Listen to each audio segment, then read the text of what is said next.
ชวนให้คิดอนิจจังทุกสิ่งไม่ยั่งยืนจีรังย่อมผุพังตามกาลเวลาจะฝืนให้ยั่งยืนจนสิ้นโลกาอย่าได้หวังดังปรารถนาองค์พระพุทธาท่านตรัสสอนไว้เกิดแล้วคงไม่แคล้วต้องชราแก่อาคราวแก่สมปัญญาทั่วภารามีถมไปเจ็บทุกข์ย่อมเวียนวนมีพ้นใครๆสัตว์โลกล้วนรู้แน่แก่ใจเกิดแก่เจ็บตายหลีกไปไม่พ้นใครหลงคิดหลงติดอัตตาว่าใจแจ้งกมลแม้นใคร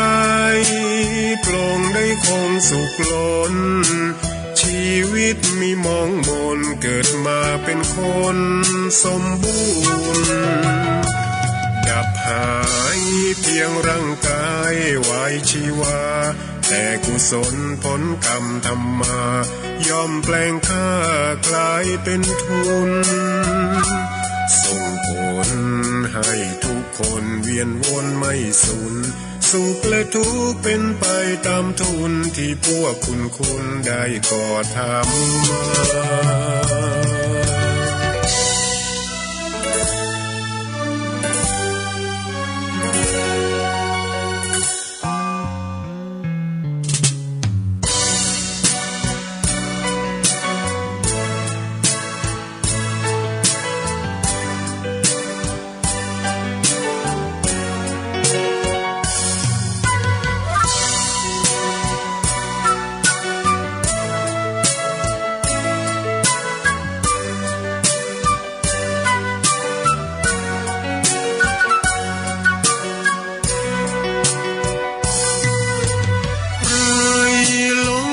หลงติดอัตตาว่าใจแจ้งกมลแม้นใครปลงได้คงสุขล้นชีวิตมีมองมนเกิดมาเป็นคนสมบูรณ์ดับหายเพียงร่างกายไว้ชีวาแต่กุศลผลกรรมทำมาย่อมแปลงค่ากลายเป็นทุนส่งผลให้ทุกคนเวียนวนไม่สูญ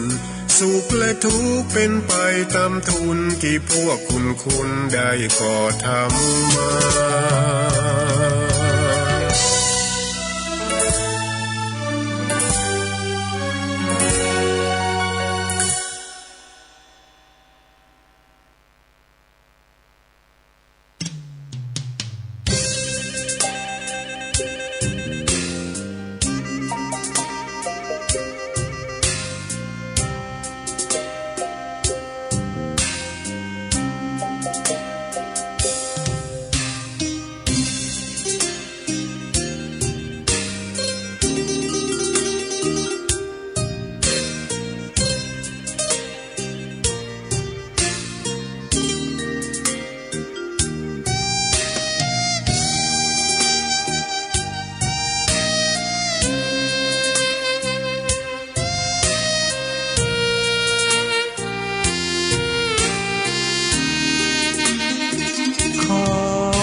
ตำนา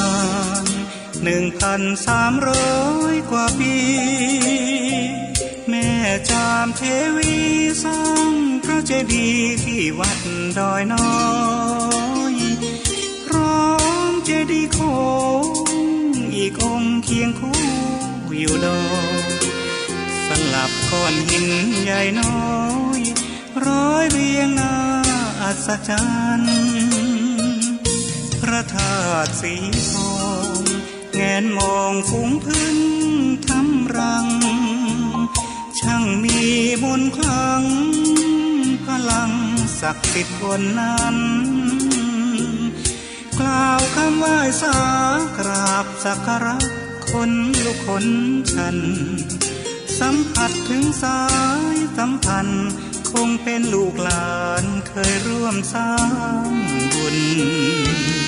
วัดดอยน้อยอยู่กลางยอดดอยโรยต่ออำเภอดอยเหล่าเขตติดต่อป่าสางลำพูนเดินทางปลอดภัยจากเชียงใหม่หรือสายลำพูนยินดีต้อนรับนักบุญมาร่วมสร้างทานบารมีตีสามตีสี่เปิดสถานีฟังตุลุงยองนักเทศเสียงทองชื่อเสียงดังก้อง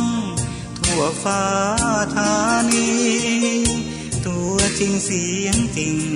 วัดดอยน้อยแม่จามเทวีต้อนรับญาติโยมที่มีจิตศรัทธามาร่วมสร้างบุญ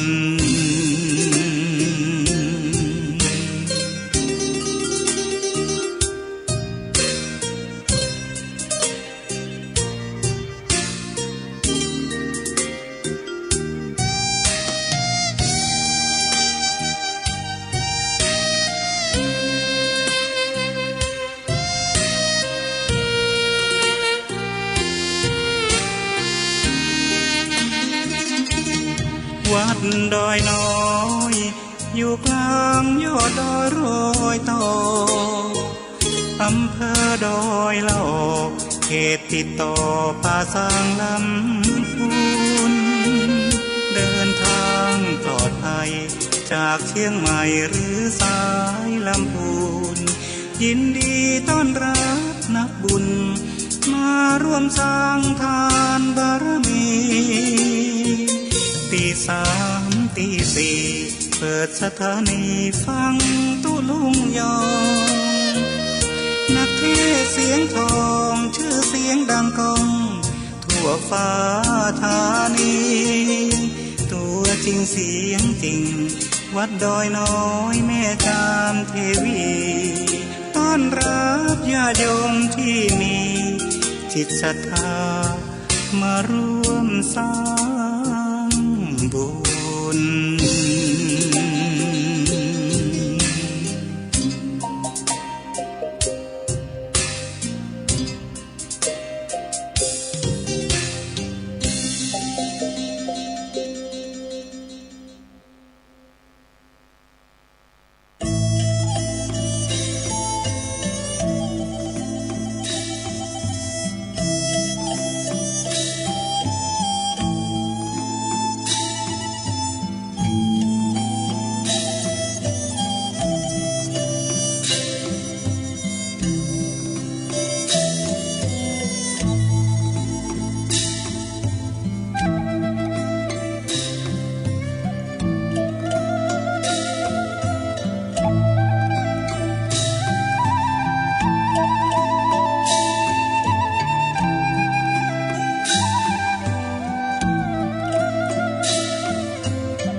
ยศและลาภหากไปมิได้แน่เว้นเสียแต่ต้นทุนบุญกุศลทิ้งสมบัติทั้งหลายไว้ปวงชนร่างของตนเขายังเอาไปเผาไฟ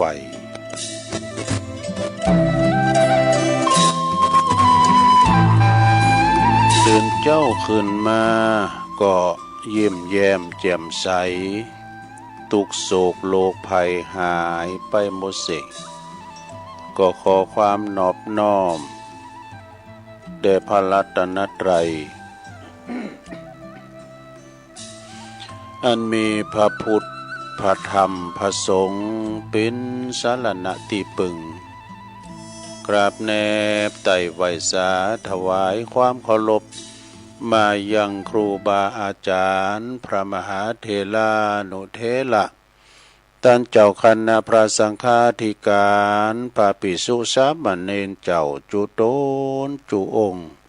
กุวัดวาอารามพร้อมตึงสำนักตีผักทรงโดย ก็ขอความเจริญในธรรมเจริญปอนมายังบรรดาปออกไม่ออกศรัทธาตันสาธุชนนักศีลนักบุญคุณดีหมู่เฮาเจ้าขาดดังหลายเนาะแตกตื่นมื่นตามาแล้วเนาะก็มางมความหาโทรศัพท์เครื่องหับวิทยุก็ดีมาเปิดฟังรายการนี้เปิ้นตั้งชื่อว่ารายการสัพเพเหระปกิณกะขอนลุงไก่แจ้งรายการเสียงธรรมแสงทองรายการเสียงธรรมแสงทองนี่ก็รับผิดชอบ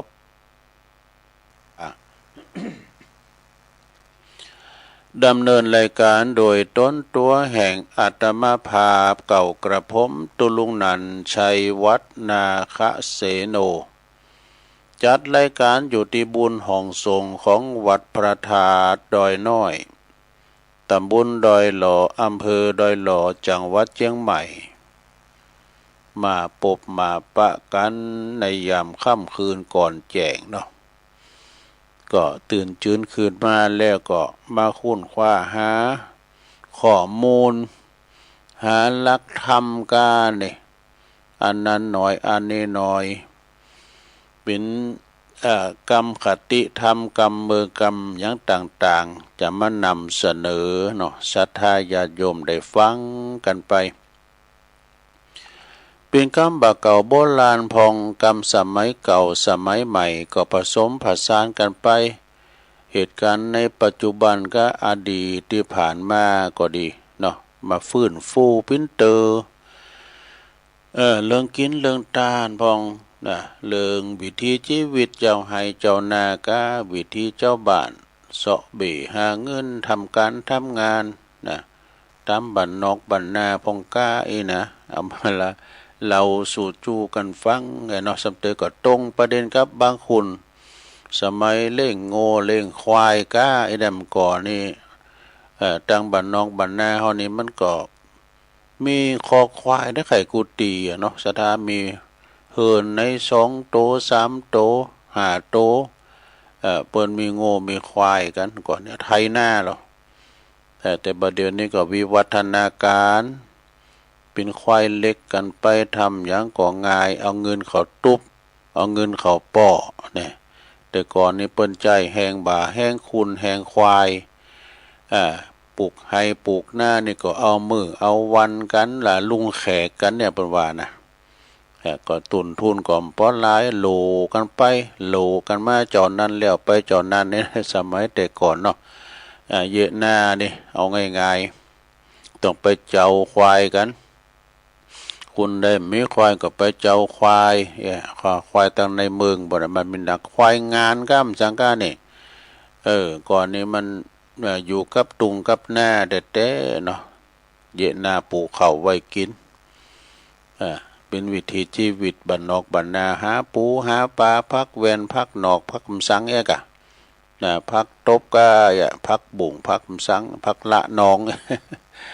มันก็มีความสุขไปอย่างเนาะสมัยแต่ก่อนนี่เนาะศรัทธาญาติโยมทั้งหลายเอาละเนอก่อนที่จะไปตั้งคืนบุญสถานีแต่ละคืนตุลุงก็จะนำไหว้พระให้ก่อนกันเนาะเปิดความปิ่นสิริปิ่นมั่งกันละปิ่นมงคลกับตนกับตัวครอบครัวลูกหลานอยู่เย็นเป็นสุขเนอขจัดปัดเป่าโพยภัยเสน่ห์จังแลตั้งหลายมาลายหายสิ้นในนี้ไกลแสนโยชนว่าเหมือนกับตุลุงมานั่งอยู่บุญตื่นสวดมนต์เด้อนะสวดมนต์เป็นไปพร้อมแล้วก็กราบ1กราบ2กราบ3อิเมนาสกาเลนะพุทธังอภิปูชยามะอิเมนาสกาเลนะ ธรรมังอภิปูชยามาอิมินาสกาเลนะสังฆังอภิปูชยามาอะระหังสัมมาสัมพุทโธภะคะวาพุทธังภะคะวันตังอภิวาเทมิสวากขาโตภะคะวะตาธัมโมธัมมังนามัสสามิสุปฏิปันโนภะคะวะโตสาวกสังโฆสังฆังนามามินะโมตัสสะภะคะวะโตอะระหะโตสัมมาสัมพุทธัสสะนะโมตัสสะภะคะวะโตอะระหะโตสัมมาสัมพุทธัสสะนะโมตัสสะภะคะวะโตอะระหะโตสัมมาสัมพุทธัสสะอิติปิโสภะคะวะอะระหังสัมมาสัมพุทโธวิจาจารณะสัมปันโนสุขโตโลกวิโตอนุตตโลปุริสธัมมาสาลาธิสัทธาเทวมนุสสานังพุทโธภะคะวะติสวากขาโตภะคะวะตาธัมโมสันติติโกอากาลิโกเอหิปัสสิโกโอปันนยิโกปัจจตังเวทิตาโปวินโยเหติสุปฏิปันโนภะคะวะโตสาวกสังโฆอุจจุปฏิปันโนภะคะวะโตสาวกสังโฆยายะปฏิปันโนภะคะวะโตสาวกสังโฆสามิจิปฏิปันโนภะคะวะโตสาวกสังโฆยัตติตังจัตตาลิปุริสะยุคานิอัฏฐปุริสปุคลาเอสาภะคะวะโตสาวกสังโฆอะหุนายโยปะหุนายโยทักขินายโยอัญจลิกาลนิโยอนุตตลังปุญญเขตังโลกัสสติจายันโตโพธิยามุเลสกายานังนันเดวัตันโนเอวังตวังวิจัยโยโหหิจัยยสุจัยยมังคะเลอปัลลาจิตตปัลลังเกสีเสปัทวิปุคะเลอภิเสเกสัพพพุทธานังอากัปปะโตปโมทติสุนักตังสุมังคลังสุปาภาตังสุโหติตังสุขันโนสุโมโหโตจะสุยิทังพรหมจาริสุปทักขินังกายกัมมังวาจากัมมังปทักขินังปทักขินังมโนกัมมังปณิทิเตปทักขินาปทักขินานิกาตวนะลาพันตัตเถปทักขิเน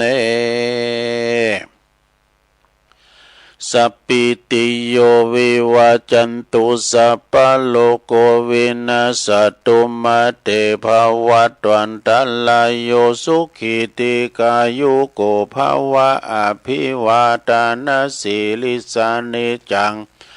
บุทธาปัจจายโนจัตตาโลธัมมวัฏันติอายุวันโนสุขังปะลังเอาแล้วนอศรัทธาญาติโยมต่างหลายตุลุงก็ปิ้นเก้าปิ้นโหนำสวดมนต์ไปปิ้นตีเรียบร้อยก็ขอคุณพระติตะไลรัตนะผ่านแผ่วพระแก้วเจ้าตั้ง3ประการเนาะจงดลบันดาลมาปกป้องคุ้มครองรักษาพระพุทธศาสนาวัดวาอารามขวงแก้วตั้ง3เนาะมาปกป้องรักษาดูแลครูบาอาจารย์พระสงฆ์องค์สามเณรเจ้าเปิ้นอยู่กับวัดกับว่าได้มาเผยแผ่สัจธรรมคำสอนขององค์พระสัมมาสัมพุทธเจ้าได้มาเป็นหนอนเนิ่นนาบุญศรัทธาได้มาทำบุญสักการะปูชากราบไหว้ปันศีลปันป้อนอวยโจกอวยใจแห่งศรัทธาเนาะเป็นเก้าเป็นการปกสร้างห่างแป้งทาวรวัตถุเนี่ยสูตรโยโกห้องมาประจำอยู่กับวัดกับว่าเป็นเก้าเป็นกันนี่นะศรัทธาญาติโยมปอหลงไม่หลงปอออกไม่ออกก็ขอให้มีสุขภาพพลานามัยสมบูรณ์แข็งแรงเน้อกินข้าวลำกินน้ำลุงปินลมโพลมใสของลูกหลานตานเต่ากันต่อไปตุลุงก็ขอปิ้นกำลังใจอีปออีแม่ที่เดินเฮินไปไหนตั้งใดบ้าใดก็เอาวิทยุเนี่ยเด้อปิ้นกูปิ้นกีมไปเนาะพ่อบ้านแม่บ้านก็ดีจะเอารถออนไลน์ไปกาดไปหลีไปที่ไหนก็ตามขอให้มีสติก่อนสตาร์ทรถมันหนักมันหลายจะจอมาออกปากกองปากซอยประตูโหกก็เลี้ยวซ้ายแลขวาปลอดภัยแล้วอีบอก็คอยไปเด้อเดินทางแคล้วคลาดปลอดภัยทั้งขาไปทั้งขากลับเนาะเอาละตอนนี้ไปตุลุงก็จะเอ่ยไปตังคืนบุญสถานีวิทยุในเครือข่ายตีเปิดหับสัญญาณรายการธรรมะภาคภาษายองช่วงเวลาตั้งแต่ตี 3 ถึง 5 โมงดังต่อไปนี้เด้อขอขอบคุณสถานีวิทยุคลื่นพระพุทธศาสนาการศึกษาและวัฒนธรรมของวัดไฟหินเนิดตำบลสุเตปอำเภอเมืองเชียงใหม่ FM 104.50 เมกะเฮิรตซ์โดยเมตตาบารมีธรรมอาจารย์พระครูสมุวิสุวัฒน์วรกิจโจองค์ขลุงในเมืองนี่ก็ฟังกันแต่เพลงบักเก่ามาแล้วเนอะวันนี้นะขอบคุณสถานีวิทยุคณะสงฆ์อำเภอฝางตั้งอยู่ที่วัดพระพุทธบาทอุดมน้ำบ่อสาวาสำนักวิปัสสนา FM 88.50 เมกะเฮิรตซ์โดยเมตตาบารมีธรรมหลวงพ่อท่านพระครูสุจิตานุรักษ์ด็อกเตอร์เจ้าคณะอำเภอฝางนะครับเนอะขอบคุณที่ไปเลินโดยลิงสัญญาณไปปีน้องไม่อายใส่ประการฝางก็ฟังกันหลายเนอะขอบคุณสถานีวิทยุแดนดินถิ่นล้านนาตั้งอยู่ที่บ้านโฮงงัวตำบลนำบ่อหลงอำเภอสันป่าตอง FM 103.50 เมกะเฮิรตซ์โดยคุณรุจิสมบัติเงาคำยันอสมนะลิงสัญญาณไปคืนนี้ก็ไปไกลถึงหลายด้อยบ่นะขอบคุณสถานีวิทยุคลื่นธรรมะของชุมชนวัดห้วยตองซักตำบลคงเปาอำเภอจอมทอง FM 98.75 เมกะเฮิรตซ์โดยเมตตาบารมีธรรมอาจารย์พระครูวาปีวรมนิตเดอร์โซนไต่ก็ฟังแต่ในเพลงอมตะนิรันดร์การบักเก่ามาแล้วเนาะขอบคุณสถานีวิทยุมนเสียงธรรมจากอำเภอแม่แจ่มวัดบุพารามเนอ FM 106.25 เมกะเฮิรตซ์โดยเมตตาบารมีธรรมหลวงพ่อพระครูมงคลวิสิทธิ์หลวงพ่อเจ้าคณะอำเภอแม่แจ่มขอบคุณท่านปลัดอุทัยถึง2อุทัยโดยเนาะข ขอบคุณสถานีวิทยุเน็กเนลเรดิโอ FM เก่า 16.75 เมกะเฮิรตซ์ตั้งอยู่ที่บ้านจงตำบลทุ่งกวาวห้างหุ้นส่วนจำกัดอนุสรณ์เรดิโอนะอำเภอเมืองปานจังหวัดลำปางขอบคุณสถานีวิทยุชุมชนคนเหนือเขื่อนตั้งอยู่ที่บ้านดุงดำอำเภอฮอดจังหวัดเชียงใหม่ FM เก่า 10.75 เมกะเฮิรตซ์ขอบคุณสถานีวิทยุคลื่นวิทยุเพื่อการศึกษาและพัฒนาอาชีพเรดิโอเน็ตเวิร์ก FM 103.00 เมกะเฮิรตซ์อำเภอเมืองจังหวัดลำปางและขอบคุณสถานีวิทยุวัดบรรพตสถิตจังหวัดลำปาง FM 106.50 เมกะเฮิรตซ์นะโดยเมตตาบารมีธรรมอาจารย์ท่านพระครูท่านพระมหาสมชาติชาตปัญโยเนาะบริหารจัดการแล้วก็สีคามเรดิโอบ้านนาเหลืองนอกอำเภอเมืองอำเภอเวียงสาจังหวัดน่านFM เก่า 12.50 เมกะเฮิรตซ์เอาละนะอันนี้ก็เป็นคืนบุญแต่ละคืนที่เปิ้นได้รับสัญญาณแต่รายการถ้ามาส่งเวลาตั้งแต่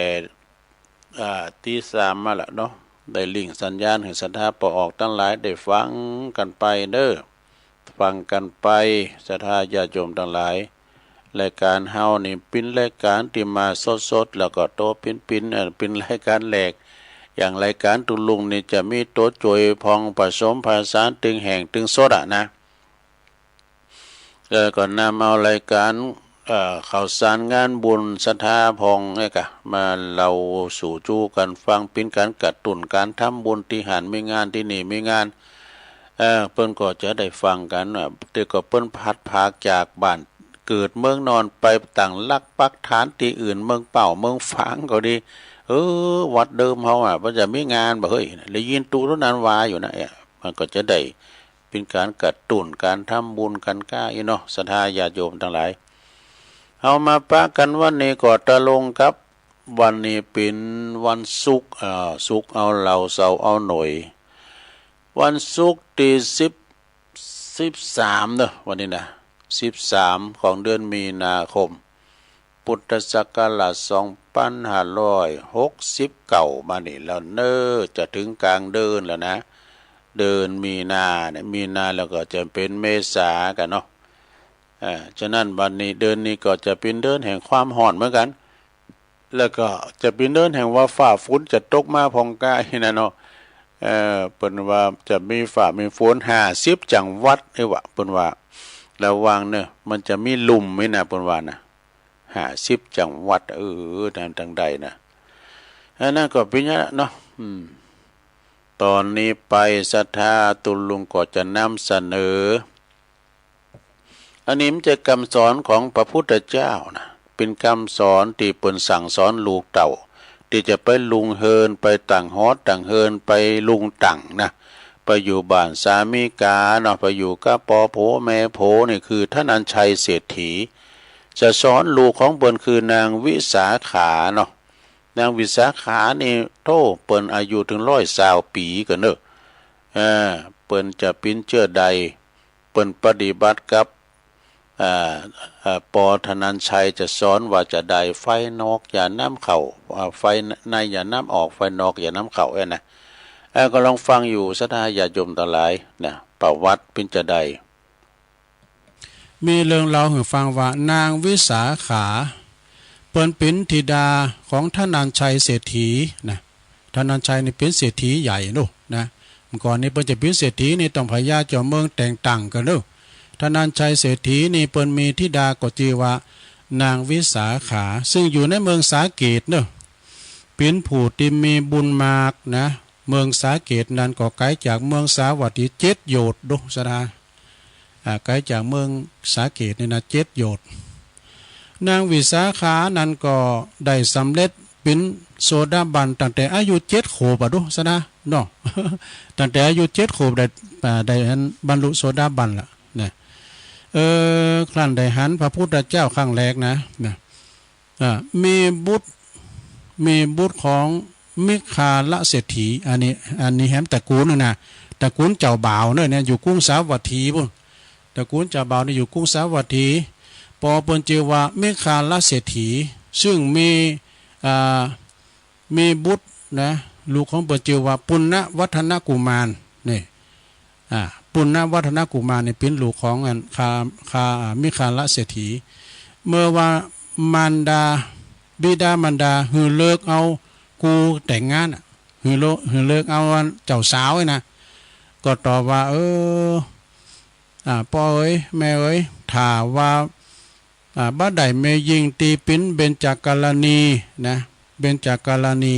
คือมีหยังของเบญจกาลนีมีหาอย่างเบญจแปลว่าหามีหยังพองมีผมงามมีฝีปากงามมีเขียวมีฟันงามมีผิวพรรณงามมีวัยงามวะดูมีหาอย่างก็จะแต่งงานโดยเลยนะถ้าขาดขอได้คนนึงปั๊บผมบ่าวไอ้ดอกคือผมงามในแปลว่าหยังไอ้นะมันก็จะอธิบายผมงามนั่นก็คือได้แก่ผมดกดำงามนะมีสีดำเหมือนกับมันดำเหมือนหางนกยุงหางนกยุงก็สีดำด่ะเมื่อว่าสยายผมออกมานี่ก็จะปลายผมนี่จะตกมาถึงจะตกถึงอันผ่าทุงนะคือแอวคือผมโหมันจะถึงแอวไปวะนะแล้วก็จักมีปลายผมเนี่ยงอขึ้นดังบุญหน่อยนึงวะนะปลายผมปลายผมเดี๋ยวจะงอขึ้นดังบุญหน่อยอันนี้เรื่องผมต่อไปเรื่องฝีปากนะเรื่องหิมฝีปากหิมฝีปากงามนั่นก็คือหิมฝีปากนั้นมีแดงวะนะมีสีแดงแล้วก็ลายฟันลายฟันคือเขียวนะลายฟันแดงเหมือนกับผลมะพร้าวสุกนะลายฟันอันนี้มันจะเขียวด้วยเนาะลายฟันคือเหมือนกับผลมะพร้าวสุกเป้าสุกมาจือแล้วก็ต่อไปฟันงามคือเขียวงามนะเขียวงามฟันงามนะก็ได้แก่ฟันขาวบริสุทธิ์นี่เขียวขาวนะฟันขาวบริสุทธิ์เหมือนกับหอยสังนี่ฟันขาวบริสุทธิ์เหมือนกับหอยสังซะนะก่อนในเขียวแม่ตัวลุงนี่ดำติ๊กนะเพราะว่าเป็นเกี่ยวหมากเนาะฟันไม่เล็กไม่ใหญ่นะไม่สั้นไม่ยาวก็คือฟันเป็นแถวเดียวต่อกันบ่ห่างกันเขียวเป็นแถวเป็นแถวบ่สั้นบ่ยาวคือเต่ากันบ่ห่างกันเป็นฟันตีทีจนเศษอาหารเนี่ยบัดติดอยู่เลยวะนะหมายความว่ากินข้าวแล้วมันได้จิ้มฟันว่าเนาะมันติดกันเขียวเป็นติดกันฟันเป็นติดกันหมายความว่าอาหารเข้าไปติดค้างอยู่ไม่ได้นี่เอาต่อไปผิวพรรณงามเนี่ยหรอผิวพรรณงามนี่มีสองอย่างนั่นคือถ้าว่าสีเขียวนี่ก็เขียวเหมือนดอกอุบลเขียวนี่ผิวเขียวมีพระอินทร์นะเนาะแล้วก็ถ้าว่าผิวขาวก็จะขาวเหมือนดอกกันนิกาเนี่ยดอกกันนิกามันชื่อไว้แล้วบ่มีไฟฝ่าเนอะนะบ่มีไฟฝ่าผิวพรรณวันนาพุทธผ่องใสนะเป็นตีต้องเนิดเจริญใจของผู้ใดป้าใดหันบ่มีไฟฝ่าบ่มีขี้แมงวันมาครับบ่มีขี้แมลงวันบ่ว่านะมีขี้แมงมุมนะตั้งแต่อย่างได้เลยนะมีขี้แมงวันแต่อย่างได้เลยแล้วก็วัยงามเนี่ยวัยก็คืออายุนะวัยก็คืออายุก็คือถึงมีอายุถึงมีลูกตั้ง10คนขึ้นแล้วนะมีบุตรมีลูกอยู่10คนนางวิสาขาก็เหมือนกับมีลูกเพียงคนเดียวดู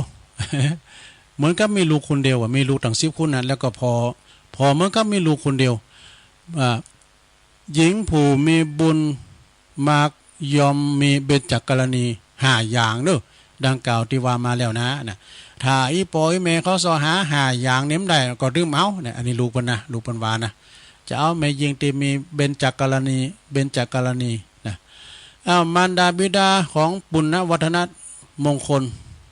ปุณณวัฒนกุมารลูกเพิ่นนะพ่อแม่เพิ่นก็จึงเจิญพราหมณ์108เจิญพราหมณ์108มา108คนนี่มาเลงอาหารแล้วก็ถามว่าหญิงตีประกอบไปด้วยเบญจกัลยาณี มีอยู่หรือนี่นะถามพราหมณ์ทั้งหลายเนาะเมื่อพราหมณ์พวกพราหมณ์เพิ่นก็ตอบว่ามีอยู่นี่นะก็จึงปากันนะจึงมอบดอกไม้ทองคำราคาแสนตำลึงกันเด้อพราหมณ์ทั้ง8คนโอ้เปิ้นใจพราหมณ์8คนเด้อไปเสาะไปหามาดูแล้วก็อันเขาตอกดอกไม้ทองคำกับพราหมณ์เป็นแสนตำลึงว่าพราหมณ์ทั้ง8ก็ได้แล้วก็อันไปใจไปหากะเที่ยวแสวงหาพราหมณ์ทั้ง8ก็เที่ยวไปสอหาเนาะนางเบญจกัลยาณีนะ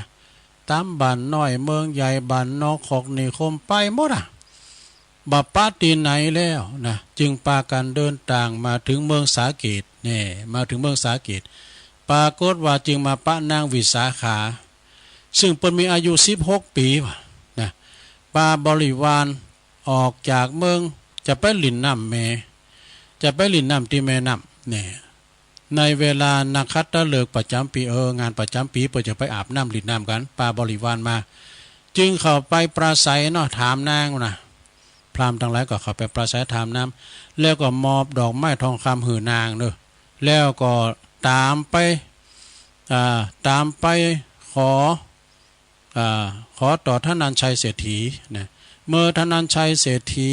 ตกลงยกนะก็คือหมายความว่าพราหมณ์ทั้ง8เนี่ยก็ตามไปบ้านของนางวิสาขาไปปะใส่ปอเปิ้นนะท่านันชัยเศรษฐีไปขอกับปอเปิ้นนะตกลงยกหือเลยนะจึงกลับไปแ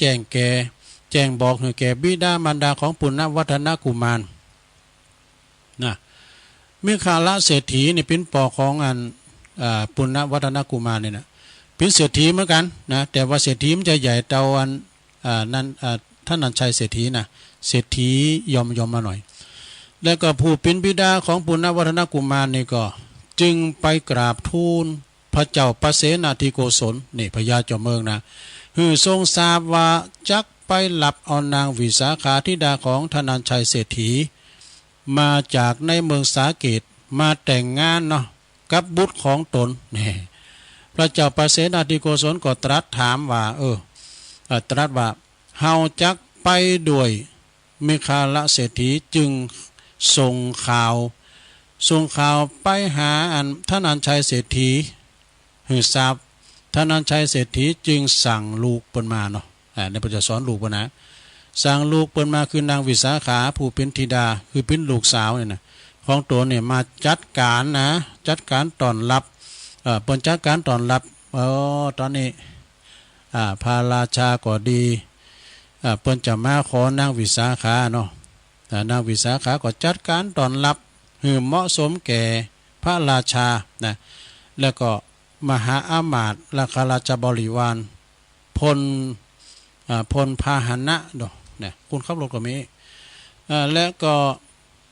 แก่เศรษฐีกับบริวารทุกคนต้อนรับปิ้นหน้าปิ้นตาปิ้นเกียรติดีดีงามเนาะฝ่ายบิดาของนางวิสาขาฝ่ายบิดาของนางวิสาขาคือท่านนันชัยเศรษฐีนะก็หาช่องทาง500 คุณหาช่องทาง500 คุณมาสั่งทำเครื่องประดับเด้อนี่เพิ่นสั่งเพิ่นจะประดับลูกเพิ่นนะเป็นอันตูทองเคินทีสั่งผู้ชำนาญในช่างทองทั้งหลายเนี่ยสั่งมาทำเครื่องประดับแก่ธิดาของตนถึงอยู่ถึง5 เดือนก็ว่าดูจึงสำเร็จนะเป็นแปลงเครื่องประดับจนสำเร็จเครื่องประดับสำเร็จแล้วก็เอามาประดับเครื่องประดับนั้นได้ชื่อว่าอย่างพองมหาลดาปราสาทสาธนะนี่ก็มหาลดาปราสาทนะนี่นะเนาะก็มีลักษณะเหมือนกับเสื้อผ้าเขาเนี่ยเสื้อเหมือนกับเสื้อใหญ่นะคลุมทั้งตัวตั้งแต่ศีรษะลงมาถึงเท้าเนี่ยอันนี้นะแล้วก็มีเครื่องประดับนั้นก็คือเพชร4 ธนานนี่แก้วมุกดา11 ธนานแก้วประภาละ22 ธนานนี่แก้วมณีแถม33 ธนานแก้วตั้ง3แก้วตั้ง3มี มีลูกอย่างนี้ดุมลังดุมมีลูกดุมลังดุมเมินกับเสือนี่ครับตอมเต็บนะครับคือกลางศีรษะก็จะมีลูกดุมลังดุมเหมือนกันข้างหูทั้งสองนะก็มีลูกดุมลังดุมเนี่ยตีลุบคอศอกด้วยหัวเข่าด้วยสะเอวด้วยดูมันใส่หมดนะประดับประดาหรอเนาะโอ้ก็มีลูกดุมลังดุมนะสำหรับหลัดทั้งนั้นนะบุญศีรษะบุญหัวของเปิ้นก็มีนกยุงทองคำนี่อยู่ตัวหนึ่งนกยุงทองคำนกยุงทองคำนั้นก็ทำโดยขุนปีกทองคำข้างละ500 คูณดูบนแปลงจกันแปลงนะข้างละ500 คูณจึงมีแปลว่ามีจะงอยปากของอันนกยุงเลยนะก็ปิ้นแก้วปลานไว้ปลาพานแก้วปลาพานจะคือฮะเนาะลูกตาก็ปิ้นแก้วมณีเนี่ยคอกับแววหางก็ปิ้นแก้วมณีด้านปีกก็ปิ้นเงินแล้วก็แข้งทั้งสองก็ปิ้นเงินเวลาถูกลมเสียงจะเวลาถูกลมมาปัดด้วยนะเสียงขุนปีกนะดังเหมือนดนตรีสวรรค์ดนตรีติบวะดูแล้วก็ดนตรีอันประกอบองค์หานะดนตรีประกอบองค์หามีอย่างพองผู้ตีแลดูอยู่แต่ไกลยอมบอกฮู้ว่าโอ้อันนั้นนี่เหมือนนกยุงแต่เนาะเขาใช้ว่าจะเป็นนกยุงจริงๆแต่ต่อมาไข่ไก่เข้าโอ้จึงฮู้ว่าอันนี้มันจะนกยุงจริงเลยเนี่ยเป็นเครื่องประดับอันมีราคาเก่าโกดดูศรัทธาญาติโยมทั้งหลายเครื่องประดับทั้งหมดมีราคาอยู่เก่าโกดนี่หมายความว่าได้ซะนะล้านนะ10 ล้านปิ้นโกด10 โกดปิ้นตื่อดู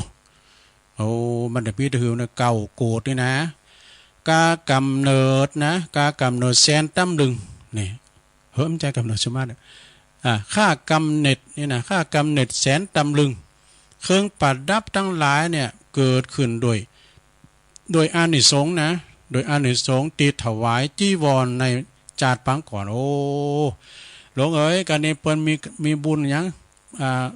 ปล่อยหยังก่อตามเนี่ยไปปูจ้าเด้อปูจ้าตาลผ่าเหลืองเด้อ ตาลจีวรนะดูจะได้เป็นอย่างนางวิสาขาบอกนะในปังก่อนเปิ้นตาลไตรจีวรในชาติปางก่อนตอนนั้นมา เมื่อเศรษฐีทำเครื่องประดับธิดาเสร็จสับเรียบร้อยเมื่อจะถึงสิ่งเมื่อจะหืออันสิ่งควรที่หือแก่ธิดาก็จึงหือทรัพย์สมบัติต่างๆคือเงินทองภาชนะเงินภาชนะทองภาชนะทองแดงภาชนะทองขาวไหมได้ไหมเครื่องนุ่งห่มเนยใสแล้วก็น้ำมันน้ำอ้อยข้าวสารขาดไถนะอย่างนี้เป็นต้นนะอย่างละ500 ลิมเกวียนว่ะดูโอ้ปึงบนเก่าโกดได้กันเนาะ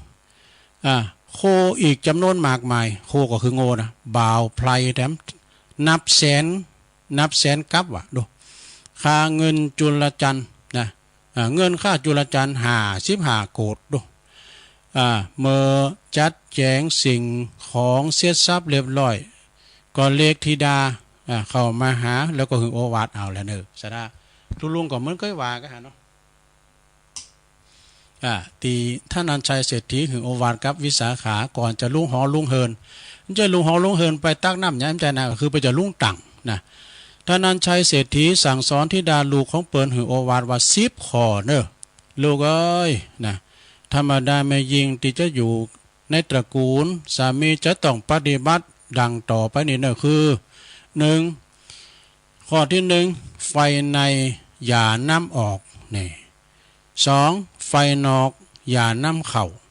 3ควรหือแก่ผู้ที่หือตอบ 4ควรหือแก่ผู้ ควรบ่ควรหือแก่ผู้ที่บ่หือตอบนี่5ก็เดืออธิบาย5เขาจะหือหรือบ่หือก็ตามก็ควรหือเนอะนี่ข้อที่6ควรนั่งก็หือเป็นสุขข้อที่7ควรกินก็หือเป็นสุขข้อที่8ควรนอนก็หือเป็นสุขนี่ข้อที่9ควรบูชาไฟนี่ข้อที่10สุดท้ายควรไหวเทวดาไปในนี่ในเวลามีคาลสี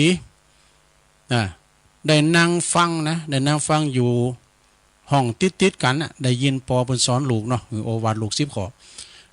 เจ้าขืนมาธนัญชัยเศรษฐีผู้เป็นปอจึงมอบธิดาก็คือมอบนางวิสาขาคือแก่มิคาละเศรษฐีต่อพระพักพระเจ้าปเสนาธิโกศลพระเจ้าแผ่นดินก็มาดูนะเป็นสักขีพยานแล้วก็ออกจากเมืองไปนี่โอ้ยาวเหมือนกันนะหลวงเนี่ยจบหมูนะ เมื่อไปถึงประตูเมืองสาวัตถีเนาะนางวิสาขาจึงสวมเครื่องประดับนั่นแล้วลุกยืนบุญรถเขานะบุญรถเขาไปในเมืองกรุงสาวัตถีผู้คนตั้งหลายก็แตกตื่นด้วยกันนะมาพอติม2ข้างต่างนะเอาต่างก็ชื่นชมความสวยงามแล้วก็เครื่องประดับอย่างบ่เคยหันมาก่อนเนี่ยของนางวิสาขานะเปิ้นนุ่งเครื่องประดับมานะต่างก็ส่งเครื่องบรรณาการส่งเครื่องบรรณาการให้แก่นางวิสาขาโดยความดีใจฝ่ายนางวิสาขาก็ส่งเครื่องบรรณาการเหล่านั้นแก่ตระกูลต่างๆไปแล้วนะโดยทรัพย์เปลี่ยนของกันคือตระกูลหนึ่งก็ส่งอีกตระกูลหนึ่งเนี่ยกันนะทรัพย์เปลี่ยนกันได้ทำคุณนะได้ทำคุณทั้งเมืองนะเปิดว่าได้ทำคุณทั้งเมืองเหมือนจะเป็นเหมือนญาติเดียวกันว่ะเนี่ยแล้วก็เข้าพิธีแต่งงานเนี่ยแต่งงานกับปุณณวัฒนกุมารนี่เพิ่นแต่งงานกันแล้วนะลงเด้อแล้วเจ้าขึ้นมานะเจ้าขึ้นมิคาลเศรษฐีได้เนมนต์พวกชีเปลือยชีเปลือยเนี่ยก็เพิ่นมีหลายอย่างเนาะชีเปลือยเนี่ยเพิ่นก็เป็นนักพจน์อย่างหนึ่งนะจุนิมนต์ชีมา500คูณว่ะเข้าไปฉันในบ้านของตนนะแล้วก็คุณไปตามนางวิสาขามาไหวชีเปลือยทั้งหลายป้อนวิสาขามาหันชีเปลือยเหล่านั้นนะก็ได้กล่าวตีเตียนว่ายังกันเนี่ยปวดหัวยังเปิดตัวลำกำลิงกิมเนี่ยนะอย่างได้เนี่ยโอ้พวกนี้ยังมีหิริโอตปะเลยเนี่ยไปตีเตียนเปิ้นตั้งหลายพามตั้งหลายเนาะคือเปิ้นพวกชีเปลือยเปิ้นก็ปิญญายังมีน้ำเดือดเนี่ยพวกชีเปลือยนะชนะตุลุงกลมหันเนี่ยเอาพอใน YouTube มีหิริโอตปะในยื้อน่ะก็ฉันไปไหวคุณดิมเป็นชีเปยเอ็นบ้านใดแล้วนะเมื่อว่าชีเปยตั้งหลายเดี๋ยวยินก็โกรธโคตรเกตเห็นนางวิสาขาแล้วก็จึงติเตียนเศรษฐีแล้วก็บอกว่าท่านเศรษฐีหาสะพ้ายอื่นบ้านใดแล้วกะนะจึงไปขอจึงไปขอสาวิกานะของพระโคดมนะก็คือเป็นผู้ติดตามพระพุทธเจ้าเนาะพระสมณโคดมนะครับ จงรีบใส่หัวมันไปเนอะยี่ว่าคือป้นจากบ้านนี้นะมีคาลาเศรษฐีผู้เป็นปอโพนะก็บักกาจะว่าอย่างใดนะเพราะว่าตระกูลของนางวิสาขานี่ใหญ่กว่าเฮาเป็นพิเศษที่ใหญ่กว่าเฮากันนี่นะแต่ก็บัดตอบว่าอย่างใดแต่บอกว่าละอ่อนมันเป็นสะป้ายใหม่เนี่ยมันหู้หยังอภัยมาเด้อเอกะมันก็แล้วมาเป็นป้ายนี่เอกะผู้เป็นเจ้าทั้งหลายจงนิ่งเสียเตอนะดักเอกะ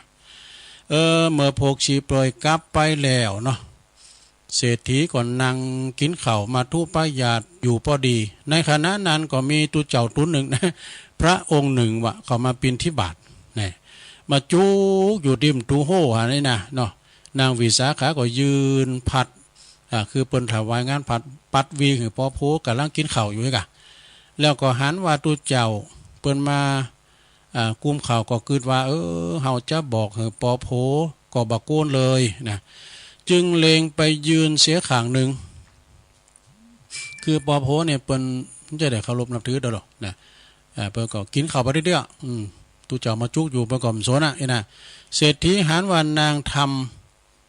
ำปิ้นนางทำอย่างนี้ทำปิ้นบหันวะนะทำบหันกลุ่มหน้ากลุ่มตากินข้าวกันต่อไปนะนางวิสาเกิดว่าปอโผของเฮาเนี่ยเป็นคุณผ่านบ่มีสัตว์จึงกล่าวขึ้นว่าโปรดนิมนต์เจ้าข้าเนาะนิมนต์ตู้ลุงไปทางหน้าก่อนเด้อบ้านหลังนี้เพิ่นใส่บาตรกันพ่อผัวของข้าเจ้านี่เพิ่นฉันของเพิ่นกินของเก่าบาตรอีนะพอได้ยินอย่างนี้เนาะพอมามีคาละเศรษฐีได้ยินอย่างนี้ก็อดได้นะอดกันมาไว้เจ้าละกรรมของเขานั้นก็ไปบาตับนิตีเตียนผกเปยเองตอนนั้นย้ำขนเกียรตินะเนาะยังอุ่นใจยังเอาป้องเอาไว้อยู่นะมันเป็นป้ายใหม่ไปทำมาเด้อเองคำนี้นะก็โกรธว่ะนะหาว่าลูกสับไปโอ้โหหาว่าตัวเก่านี่กินของซกกะปกกินของเก่าเองจึงออกปากขับไล่นางวิสาขาขับไล่นางวิสาขาแล้วญาติโยมทั้งหลายเมื่อไรนางวิสาขานางวิสาขาก็บ่ยอมไปนะอ้างว่าเมื่อบิดาจะส่งมาแล้วตั้ง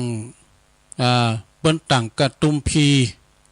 8ทั้ง8นี่นะหือมาดูแลพิษและถูกนี่นะกระตุมพีนี่เป็นกรรมการด้วยเนาะคล้ายๆก็ว่ามาตัดสินขอหือกระตุมพีทั้ง8เนี่ยนะเข้ามาพิจารณา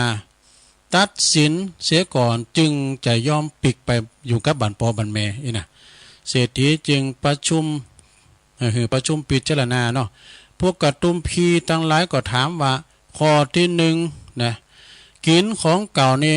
นางหมายถึงอย่างไรนางวิสาขาก็ตอบว่าก็หมายถึงว่าปอโผของข้าเจ้าเนี่ยนะกินบุญเก่าสั่งบุญใหม่เองเนาะพวกกระตุมพีก็จึงถ้าอย่างนั้นก็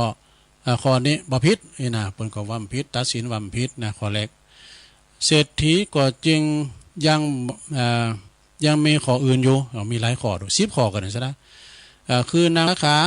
ได้ปาโภกสาวใจคือไฟนอกนั้นอย่าน้ำออกก็ไฟนอกนั้นก็นอกบ้านนั่นก็คือเวลากลางคืนเนาะนะกรรมพิษกรรมสอนของบิดามารดาห้ามไว้แล้วไฟในอย่าน้ำออกเด้อนะไฟในอย่าน้ำออกไฟนอกอย่าน้ำเข้าเวลาว่าเปิ้นพิษเถียงกันเปิ้นไปติสินนินตาคุณในบ้านในครอบครัวเฮาตังนอกตังปางเฮาเข้ามาบ้านมาจองก็ต้องเอามาบอกสู้ปู่นั้นว่าสู้อย่างนี้มันบ่ผิดกันเนาะเปิ้นว่าไฟในอย่านำเข้านะไฟไปนอกอย่าน้ำเข้านางวิสาขาก็บอกว่าเพราะว่าหมายถึงไฟธรรมดาไม่จะหมายถึงไฟธรรมดานะคือขอว่าไฟภายนอกนั้นก็อย่าน้ำออกก็คือบิดามารดาบิดาของข้าพเจ้าถึงว่าอย่าน้ำเอาความตีบอดีของปอโผแม่โผหรือว่าโผก็ดีไปอูดตั้งนอกบ้านนี่นะและขอว่าไฟนอกนั้นอย่าน้ำเข่านั้นก็คือเมื่อเฮายินคำติเตียนนินตานะคุณในบ้านเฮาอย่าเก็บมาเล่าให้เปิ้นฟังนะมันจังพิษเถียงกันนะขอตีว่าบ่คนให้แก่คุณติผู้ติดตอบผู้ที่บ่หืดตอบนั่นก็คือเมื่อหือของแก่ผู้ใดผู้นั้นหืดตอบแทนเราก็เช่นว่าเขายืมเฮาไปแล้วก็นำมาคืนให้เฮาจึงควรให้เขาให้แก่เขาอีกแน่คำว่าบ่ควรให้แก่ผู้ที่บ่หืดตอบนั้นก็คือหมายความว่าเมื่อผู้ใดมายืมของเฮาตั้งแต่แลกมาแล้วยืมของหยังก็สตังค์ก็ตามตัวเองนะเปิ้นบ่เอามาให้เฮาตอบแทนเฮาก็บ่ควรให้แหมซ้ำป.2นี่ข้อที่ว่าจักอยู่จักหืออันหรือบ่หือก็ควรหือไปเตอะนะก็คือหมายความว่าญาติพี่น้องญาติมิตรสหายของเฮาก็ดีคือว่าเคยญาติก็ดีหรือว่าคุณนอกญาติของเฮาก็ดีคัดสนเนาะแต่เปิ้นเป็นคนดีที่บ่มีของหยังมาตอบแทนเฮา ก็ควรที่จะก็ควรจะนางจะนางหือพิจารณาแล้วก็เอาหือเปิ้นเด้อเอ้นะเปิ้นตุกไล่เขียนใจก็หือเปิ้นไปอีกอะนะแล้วก็เปิ้นว่าบ่ควรคือควรหือแก่ที่หลังปอโพกหมายความว่าขอที่ว่ากินก็นางก็เป็นสุขนางเป็นสุขก่อนควรนางหือเป็นสุขนะก็คือหมายความว่าเมินนางก็เฮานางอยู่ดีๆจะไปเป็นนางกาขาขึ้นได้กาเนี่ยเป็นนางลุกไปใหญ่มาหือนางปะหึกเติกต่างเตียวผู้อื่นเนี่ยขอที่ว่ากินก็หือเป็นสุขนั่นก็คือว่าควรกินที่หลังปอโผแม่โผแล้วก็โผเบาภัยบริวารข้อที่ว่าควรนอนก็คือเป็นสุขนั้นก็คือหือนอนก่อนปอโผแม่โผหือนอนก่อนแล้วก็ก้อยสอนนอนตัวหลังผูกเจ้าได้หนึ่งเข่าไปพอแล้วเตาไฟยังโลเสียนมีหรือยังไอ้นะทะไว้แรงไอ้นะพอปักไฟครับสำรวจตรวจตาก่อนที่จะนอนนี่กันนะแล้วก็จึงนอนทีหลังนอนอย่างสบายนะเพราะว่านอนสบายข้อที่ว่าควรปูจ้าไฟนะก็คือโกนนบน้อมเคารพนับถือปอโผแม่โผหรือว่าโผเหมือนกับไฟนะแล้วก็เพราะว่าบุคคลทั้งสามนี่เมื่อบอดถูกใจก็ทำมือเดินร้อนได้นี่ข้อที่ว่าเคารพนบน้อมเทวดาภายในนั่นก็คือนบเคารพนบน้อมปอโผแม่โผเหมือนกับเทวดานี่คือพอเนอร์ไผปิ้นลูกไปล้านไปก็ดีนะแล้วก็เมื่อเศรษฐีได้ฟังแล้วก็คือโอวาท10ข้อนี่แล้วนะก็บัดตอบว่าอย่างไรวะเศรษฐีปอโผผมตอบว่าอย่างไรนะก็นั่งกลุ่มหน้ากลุ่มตาให้วะนั่นแต้นแล้วใช่ครับหลวงจบลงไปให้หน่อยหนึ่งเต้นแล้วต่อแห่งกรรมเนาะศรัทธาญาติโยมอันนั้นเขาแหละนี่มันแล้วต่อไปทำกรรมหนึ่งลำดับนั้นก็กระตุมพีทั้ง8ก็ตัดสินว่านางวิสาขานี่บ่มีความผิดสิ่งใดเลยนางวิสาขาจึงว่าถ้าอย่างนั้นข้าพเจ้าก็กลับไปได้ว่าถ้าอย่างนั้นข้าพเจ้าก็กลับไปได้แล้วก็ยังสั่งเบาภัยบริวารทั้งหลายเตรียมการกับเศรษฐีก็ขอโทษว่านั่นเศรษฐีปอโผน่ะก็ขอโทษนางวิสาขาให้อยู่ต่อไปจะทำบุญให้ทานอย่างใดก็ได้ดูอันนี้เป็นกรณีพิเศษแล้วตามสบายเด้อนะนางวิสาขาก็จึงตกลงอยู่ต่อไปแล้วก็ให้คนไปนิมนต์พระพุทธเจ้ากับพระภิกษุสงฆ์ทั้งหลายมาเปิดว่าเข้ามาฉันเข้าในวันพรุ่งนี้ดูพวกชีเปยได้ทราบได้หูแล้วก็พากันไปนั่งล้อมบ้านของท่านเศรษฐีไว้ว่านางวิสาขาถวายน้ำทักษิณาทักษิณาแล้วก็ให้คนไปเชิญเศรษฐีแต่ว่าพวกอาชีวกห้ามไว้เวลาฉันแล้ว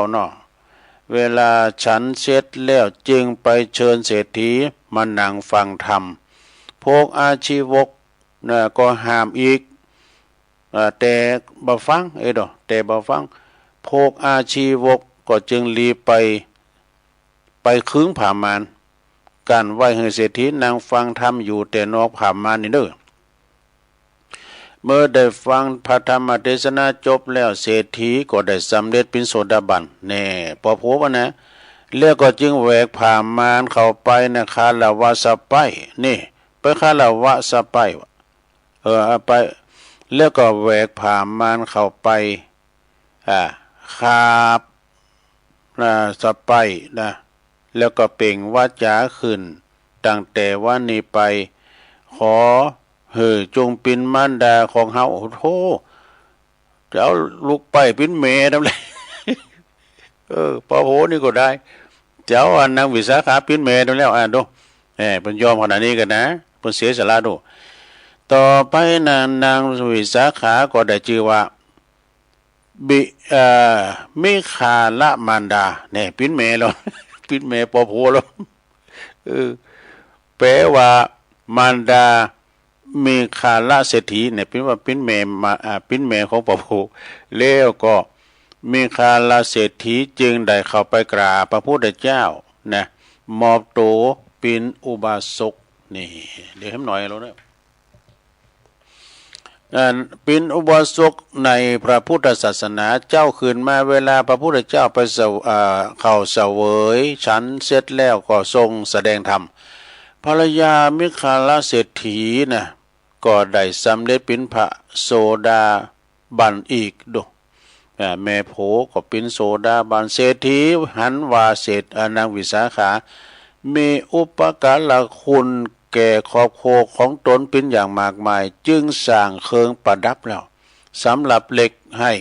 เป็นให้สำหรับหนึ่งราคาแสนตำลึงเมื่อ เมื่อสร้างเสร็จแล้วเนาะก็นิมนต์พระภิกษุสงฆ์มีพระพุทธเจ้าเป็นประธานเข้าไปฉันแล้ว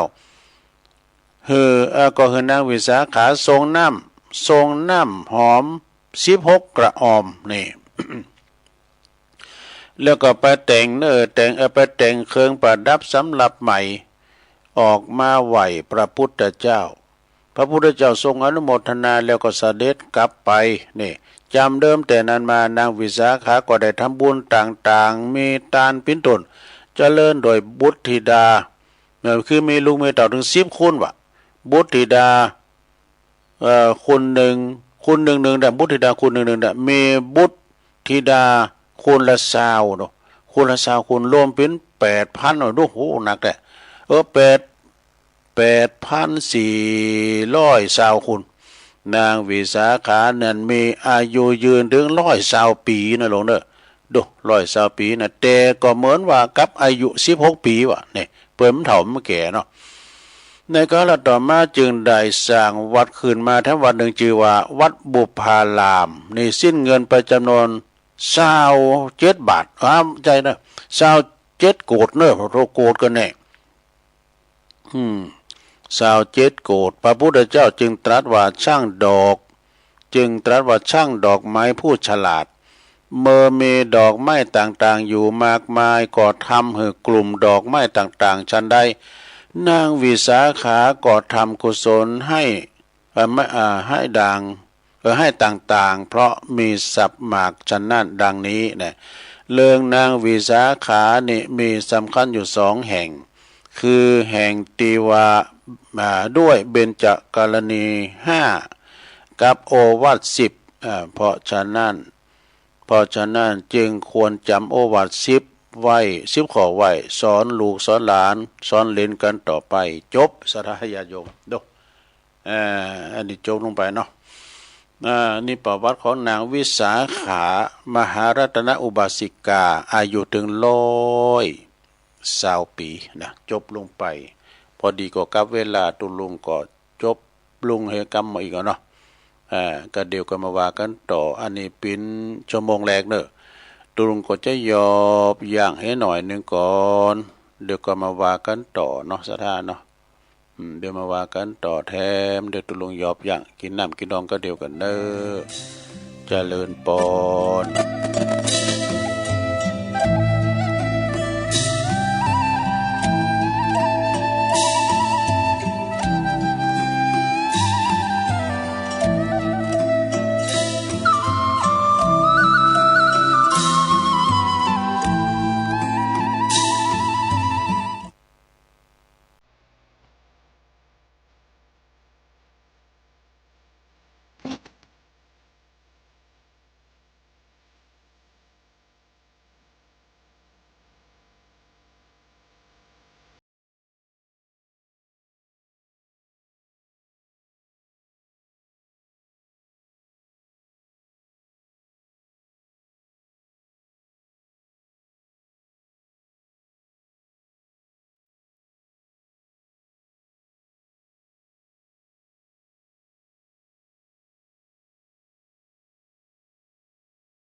องนี้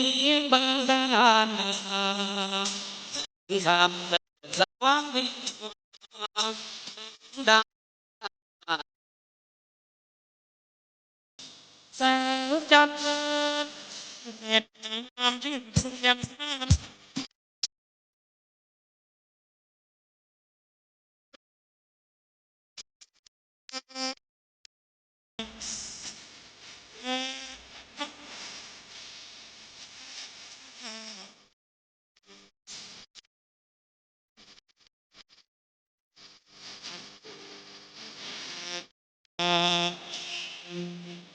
เป็นทาง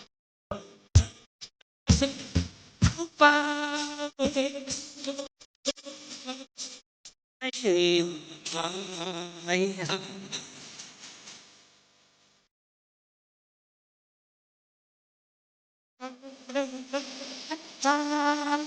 ตามที่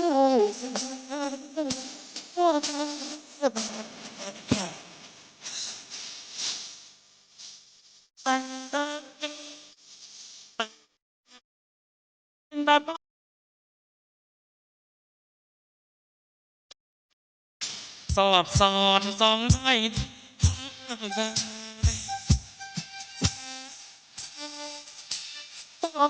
ตั้งสองให้ไว้เสร็จให้สอบ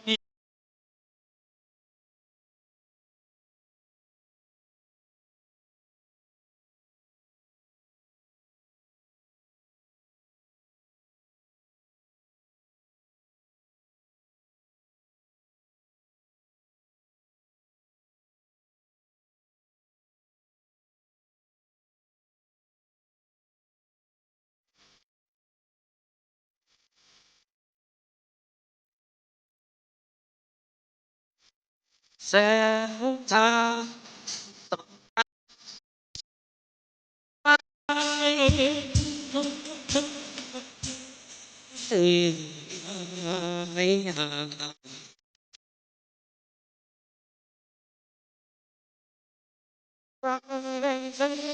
ทา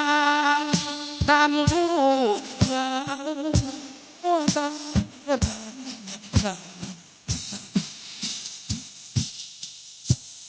จะจินตนาแสงสาดรับส่งสอบสอนสองน้อย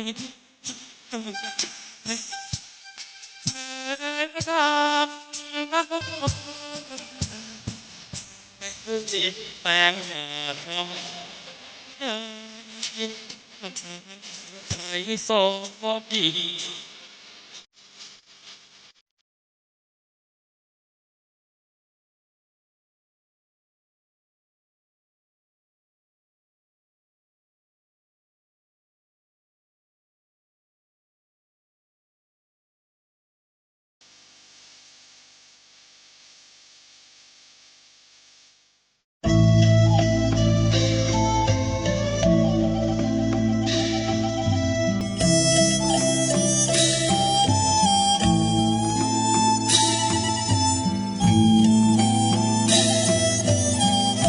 เอาแล้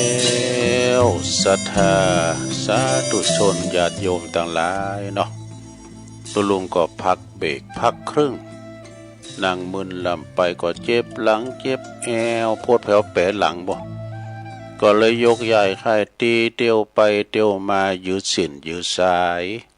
พอยังแควนก็มานั่งอู่กันต่อในชั่วโมงที่สองเน้อขณะนี้ท่านทั้งหลายก็กำลังรับฟังรายการสัพเพเฮละปะกินกะขอนลุงไก่แจ้งรายการเสียงธรรมแสงทองดำเนินรายการโดยตุ้ลุงยองก็มานั่งอู่นางจาก็ปอออกศรัทธาเนาะเวลานี้ก็ปินเวลาอยู่ตี4:08 นาทีใช่ไหมเว้ยเนาะ4:08 นาทีตัวลุงขอแจ้งว่า8กันได้วันพุกเจ้านี้ก็จะได้ขอเป๊ะแหมแล้วได้ขอลารายการกันเนอะติดศาสนกิจเนอะ วันพุธจะไม่ได้ยินเสียงตุลุงเนอวันเสาร์นะคืนเวลาให้ท่านพระครูก่อนเวลาติดศาสนกิจนี่ก็อยากจะย่างก็เวลาตุลุงไม่ได้เข้ารายการก็ไอ้นะก็หมายความว่าติดศาสนกิจเนอะสาธาก็รับทราบตามเนี่ยบางทีก็ไม่ได้บอกโล่งหน้าเนาะงานมันเข้ามาไอ้ก็ไปช่วยครูบาอาจารย์นะสาธาญาติโยมเนาะเปิ้นก็ขอเฮาไปช่วยก็ไปช่วยกันไปนะสาธาญาติโยมพระเนนตุเจ้าก็ถึงแบบป้อลายนะก็จะไปมากันไปนี่แจ้งไว้ถึงสถาเนาะวันพุธนี้ก็จะได้ลารายการก่อนโอ้ตุลุงออกไปห้องน้ำแต่เจ้าออกจากห้องส่งไปฟ้าห้องเฮ้ยโอ้ฟ้าห้องเสียงใหญ่ขนาดตั้งได้หมดเลยพี่ฝุ่นหลังจะตกไงขอจะไปมีลุมแล้วขอให้มีกระฝุ่นนะแล้วก็ขอให้ตกดีตกงามนำไล่ไฟดับปิดฝุ่นปิดPM จุด2หาย ก่อนปีใหม่นี่เอามันเป่งลึ่งอีกแล้วนะเนาะเอามันเป่งลึ่งหันดอยหันภูเขายังแควนหน่อยนะสถาญาติโยมเนาะขอตกดีตกงามเด้อฟ้าห้องเด้อสถาเด้อตอนนี้ตุลุงก็กรรมเอาทำมานี่ผูกเด้อทำมานี่เป็นธรรมมหาจาฉบับมอกม่วนเด้อจริยามอกม่วนอันนี้เป็นถ้ำแต่ละผูกที่เขาปิ้นเจ้าภาพเนี่ยตั้งแต่ตัศปอนกันเก้าจนถึงนครกันน่ะเปิ้นมีอานิสงส์นะโยมเด้อหูไปเก็บได้มาที่ในห้องหลวงพ่อแพ้มาตำไว้ฮะนี่โอ้ตัวเข้าทาเอ้ยป้อยาวก็เลยยาวมันก็ตุลุงมาเตดมีลานาหลายหอมน่ะเจว่าโตลุงเตทำเมนาหลายหอมมาอันนาว่านึงไปทางหน้าไอ้หนูแล้วก่อยวางฟังเด้อสะดาฟังไปก็รับไปเด้อพ่อจานพ่อนาดนายแพ้โป่งบ้านโฮงมาขออาราธนาธรรมกรรม นิพพานังเยนะกัลลังรัมบังเยนะกัสสยังปันดิโตตังโนมากังอุติสิตุงธรรมะมุตตะมังปัจจังอาราธานังกะโลมานะโมตัสสะภะคะวะโตอะระหะโตสัมมาสัมพุทธัสสะสุขกะมาปฏิเทนะตาอริยเมตตายังปัสสิตุงวิสันตัลลัญจาตะกังสุวรรณิตวานาสุนาทะเยจาสุขาธรรมังจะลิตวะเตปุญเยนะโลเกนะลามินลามานาติสัทธโวดุลาสปุลิสัตตังหลายตั้งยิ่งใจมวลหมู่อันพร้อมนาอยู่ฟังธรรมจงดาจำฟังที่ถอยนายังจาดกสอยเดิมอ่อ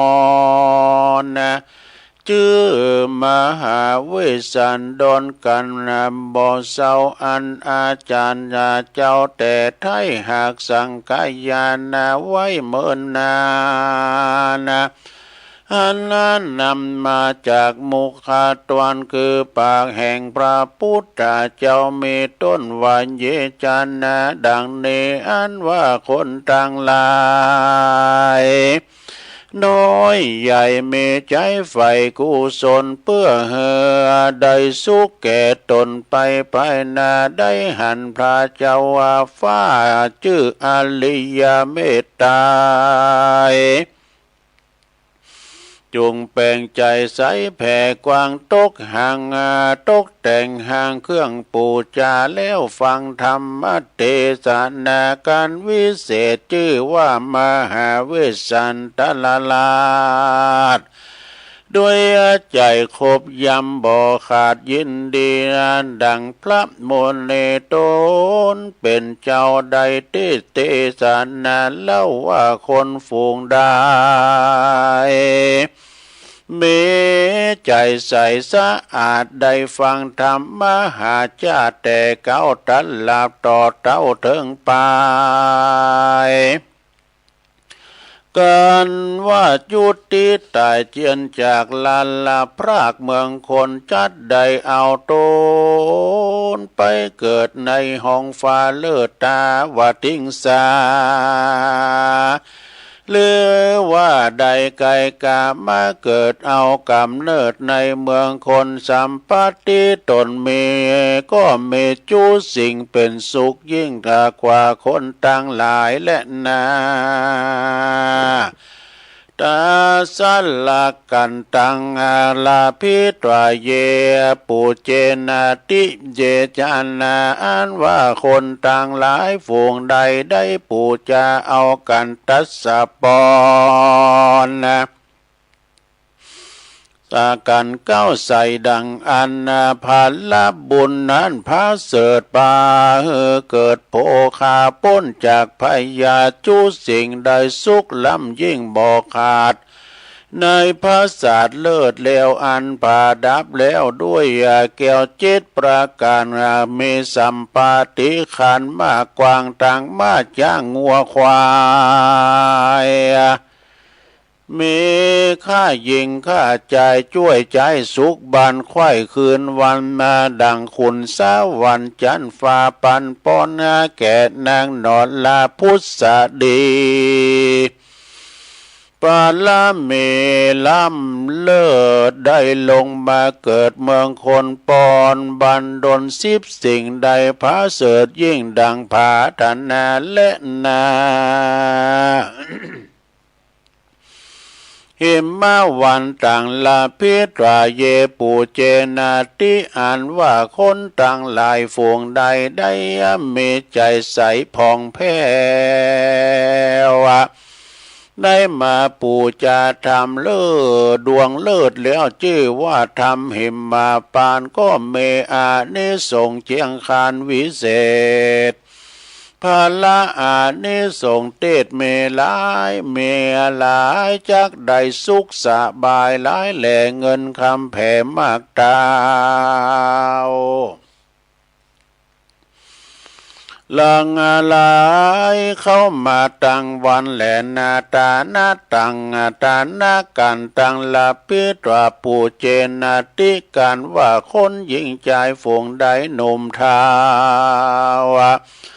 ได้มาปูจาทำพระเจ้าชื่อว่ากันตานาขันพันละบุญตานเลิศแล้วจักมีปัลลิวันแก้วมิตรสหายข้ายิงข้าใจอ่านลอยมีวันซอยผิวงามมีสัมปติลามั่งเต่าทุกคำเจ้าจักเจยบานเหตุใดตานทำตานาขันก็เพื่ออันแลนาวันนาปเวสานังลาพิตวาปูเจนาติอันว่าคนต่างหลายฝูงใดได้ปูจะทำดวงสายวิเศษชื่อว่ากันวันนาปาเวทดวงงามจักมีปัญญาหลายหลามอาจกาสะเวยเป็นเจ้าฟ้าภาพจุมปูจุมสัตถูบ่เข้ามาไกลมีสัมปติบ่ไหลทมนาติว่าได้อยู่เฝ้าเหตุใดปูจาทำพระเจ้าชื่อว่ากันวันนาปาเวทก็นั่นแหละนาจูจักกะปะปังลาพิตวาเยจันนาเยปูเจนาติกันว่าคนต่างหลายฝูงได้เมใจใสบ่เศร้าได้ปูจาทำพระเจ้าชื่อว่าจูจักกาจูจกกันเลิศพาลาบุญเกิดล่วงลายจากใดพาทานามักไฟหรือว่าของน้อยใหญ่มีมวลใหญ่มวลมีจักสำลิดที่บอกแกล้วมีลูกแก้วปุตตาตั้งภริยาอ่อนน้อยก็สอนอยู่ถอยฟังกรรมสามีกาก็ยำรักขอดอย่างนางน้อยยอดภริยา ดังนางอามิตาตานอนเนากับพรามปู่เท่าปุ่มใสนั่นแหละนาจุลวันนังละเพตวาเยปูเจนาติอันว่าคนต่างหลายฝูงใดไม่ใจใสบ่เศร้าใดปูจาทำพระเจ้าชื่อว่ากันจุลโปนะเป็นมงคลพระเสริฐป่าเกิดเจยบานด้วยเหตุส่วนอุญญาณป่าไม่อาตังสันละบกใหญ่ขอละเนดอกไม้เมลายแหลกินกันราแผ่ลายลามด้วยอาเนสงงามบ่อน้อยป่ากาดก้อยไผ่มันไปอาสัมปติไหลหลังเขาอายุยืนมั่งเต้านำนาเหตุนาได้ปู่จาทำชื่อว่ากันจุลปนนั่นแหละนะมหาวันนางละพิตราปู่เจนาติอันว่าคนผู้หญิงใจฝูงใดหนุ่มเท่าได้ปู่จาทำพระเจ้าดวงใสชื่อมหาปนใจชื่อมหาปนใจผ่องแผ้ววาดีเลิศแล้วจูปาการก็จักใดเจยบานบ่ขาดสัมปติอาจเนืองนองจักขานิงปองอันใดก็สมมโนนในฝ่ายอ้างเหตุใดสร้างงานและปูจายังทำพุทธมมหาปนนั่นแหละนากุมาลาปะปังลาพิตราปูเจนาติอันว่าคนยิงใจฝูงใดน้อยใหญ่ มีใจใฝ่ศรัทธาได้มาปูจากรมเก่ายังทำกันนั้นเราชื่อว่ากันกุมาลาบันอานิสงส์ปันมีมากบุญกันบุญเกิดจากของวัด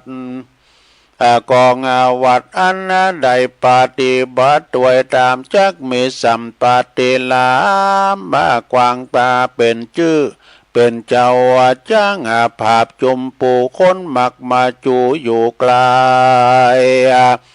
นบน้อมไว้ขาบสมปานอานิสงส์อนาคาตการไปนาจักใดหันเจ้าฟ้าชื่ออาลิยาเมตไตเหตุนาใดปูจาทำกันวิเศษชื่อว่ากุมารบันมาฟังเตสานานั่นแหละนามาทีปะปังลาพิตราปูเจนาติอันว่าคนทั้งหลายฝูงใดหนุ่มเท่าใดปูจาทำมากันนี้อันเล่าชื่อกันบัดทีอานิสงส์มีอ่านโกดบุญนั่นโสท่านลาสัมปติมีมาหลายหลากอายุหากยืนยาววันขาวผายผ่องปัญญาส่องเล่งหานลูกจูอันโลกไตบ่อหอนใดเครื่องขี่ลูกตำมีก็ได้เปิ้งต่อเต้าเทิงจะลาเห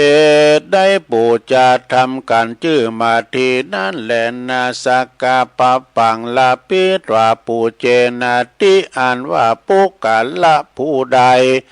ได้ปูจายังธรรมสักกาบัน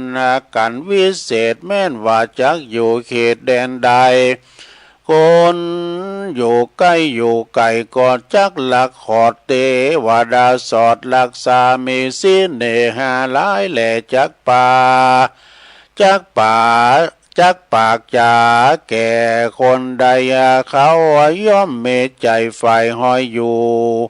ชื่นจ้อยสวัสดาดีเข้าของเมหลายหลากบ่อตกยากตกผ่าน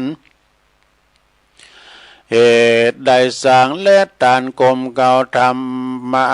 ทำพระเจ้าชื่อว่ากันสักกาบันก็นั่นแหละนามหาจาปะปังลาเพตราปูเจนาติกันนาว่าบุกกะละคนใดได้ปูจาทำกันมหาลาภอานิสงส์อาจนำนาเต เตี้ยงจากป่าเฮอใดของเครื่องใจตันโลกของบริโภคจุปาการเสนาหารสีเหล่ายาสามากเต้าโลไหลมาดังผาฐานาว่าวายเหตุใดเหตุว่าใดปู่จะทำกันมหาราชผาเสดนั่นแหละนาจักติยะปะปังลาปิตราปูเจนาติมนุสาเยจานาอ่านว่าคนดาพวงใดในปูจายังทำกันสักกติอันนิสงเมมากหมู่คาเสกหาเข่งขามไผบ่อขามเหน่งหนีบจากใดรีบเสวยสุขหาความทุกข์บ่อใดสัมปติก็บ่อไล่ทมนาเหตุใดปู่จะทำกันสักกตินั่นแลนาลานะนาลกันทังลาปิตราปูเจนาติอันว่าปุกกันละยิงใจฝูงใดก็ดีมีสัทธามีผ่องแผ้วได้ปูจาแล้วยังทำนักก่อนกันพันละบุญตันพระเสดอานิสงส์เกิดล่วงลายแม่นากันหนึ่งหมายใครใดยังของโลกตายอันใดบ่อเนไกจากทำย่อมสมงากรรมมักฝ่ายกาจักใดเป็นใหญ่ในโลกาเป็นพญาเจ้าฟ้ายศอาจกาลือเลืองสัมปติเนืองเลือหลายหลากคนใหญ่น้อยหากปู่จะมีอายุวาสามากเต่า120 ขวบเขาเป็นไม้เมฆายิงใจช่วยใจป่าเฮอได้สวัสสดีเหตุสัตตามีบ่ขาดได้ปู่จะทำมหาราชเดิมอ่อนชื่อว่ากันนากรสุดซอยบุญบ่อน้อยและนาปูจาปาเกเตจายันติตุกาติเตนะปัญนาปุญญาสะปาเกอันว่าพระสังฆายานาจารย์แต่ก่อนเจนปู่มอนเมินมาได้เตสานากล่าวไว้ว่าคนน้อยใหญ่ฟูงได้มีใจใสสะอาดละเว้นขาดปาปกรรมได้ปู่จะทำการวิเศษชื่อว่าธรรมหาเวสสันตละนิลาวผู้นั่นจักใดเป็นเจ้าคนในคนมีลิปนหลายหลากมีอานุภาพมากเลือลายมีจ้างมาใหญ่หลายแหล่ตังกองแห่นันตาเปลีเก้าปันลูกมีอ่านใดเปียปาดมีบ่อไหลลายล้ำมีเนื้อตนงามล้ำเลิศสัมปติเกิดล่วงลายเล่มเงินเล่มคำลาออกยายหลายแหล่เมจูแง่ปูเลเข้าสารเมหลายหลาเขาว่าเปลือกหักเต็มสางบ่อบกบางสักเตื้อบานเมืองเลืองไหลยะฐานและมีกาละเมื่อใดดังอันตาฐานในกาลยามนั้นลาวอันว่าพระอริยเจ้าต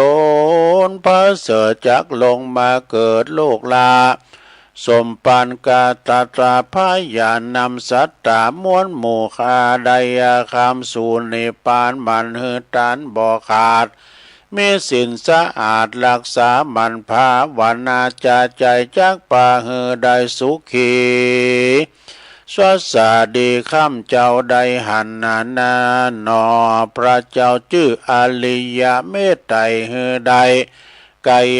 จะหือใดไกจากภัยมารลอดนิพพานเวียงแก้วและนา เตสานาปาลิโยสาเนสาติตากาลาธรรมเตสานาโสตาปฏิภาลติเนปาปุณเนงสุ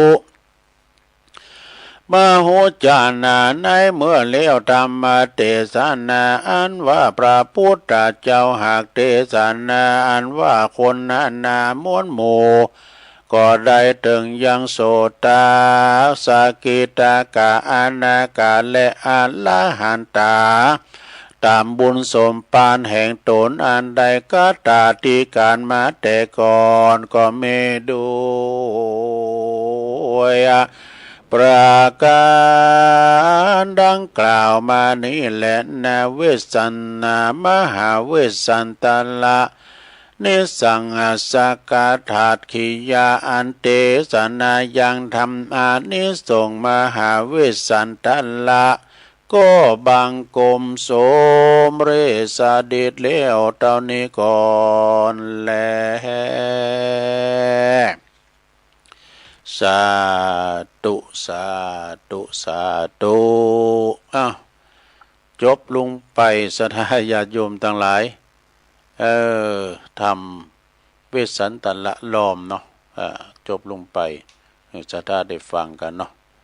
จบลงไปแล้วก็เป็นธรรมกล่อม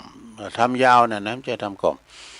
เปิดก็จะเล่าถึงอานิสงส์เฮาปิ้นจะภาพกันตั้งแต่ตัสสปอนนี่เป็นจะฮื้อไว้อานิสงส์กาตัสสปอนกันก้าวไปจนถึงนครกันเปิดจะมีอานิสงส์เนาะเพราะนั้นเปิ้นต่างทำลงที่ไหนก็พอลงไม่ลงเขาก็ไปปิ้นเจ้าภาพเนอะเฮาเอาติ้มกันก็ไปหอมกันนั่นกันนั่นกันนั่นเนี่ยกับเปิ้นจะมีปิ้นตุนไว้ดอกนะปูจานักสัตว์ก็ปูจากันปูจาอันโต๊ะปึงก็อย่างนี้นะเปิดจะมีดูเอาปอนทำไว้ก่อนเนาะฝนอ่อยแล้วเฮ้ย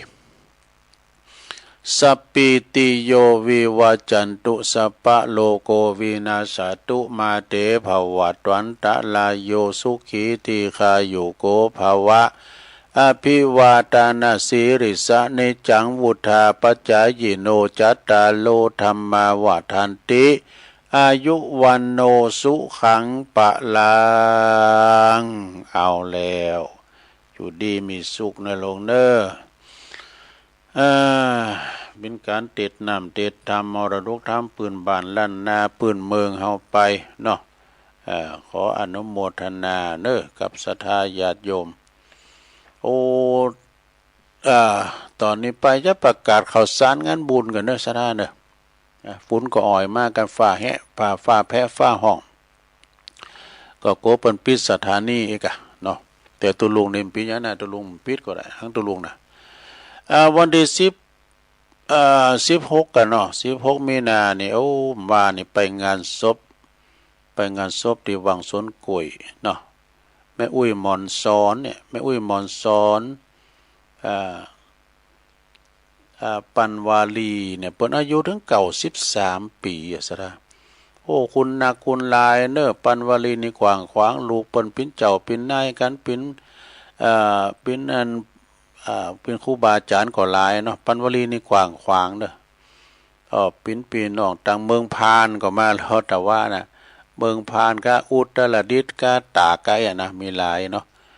แล้วก็โดยเฉพาะพี่น้องบ้านสันดอนล้อมชุมชนสันดอนล้อมเนี่ยเพิ่น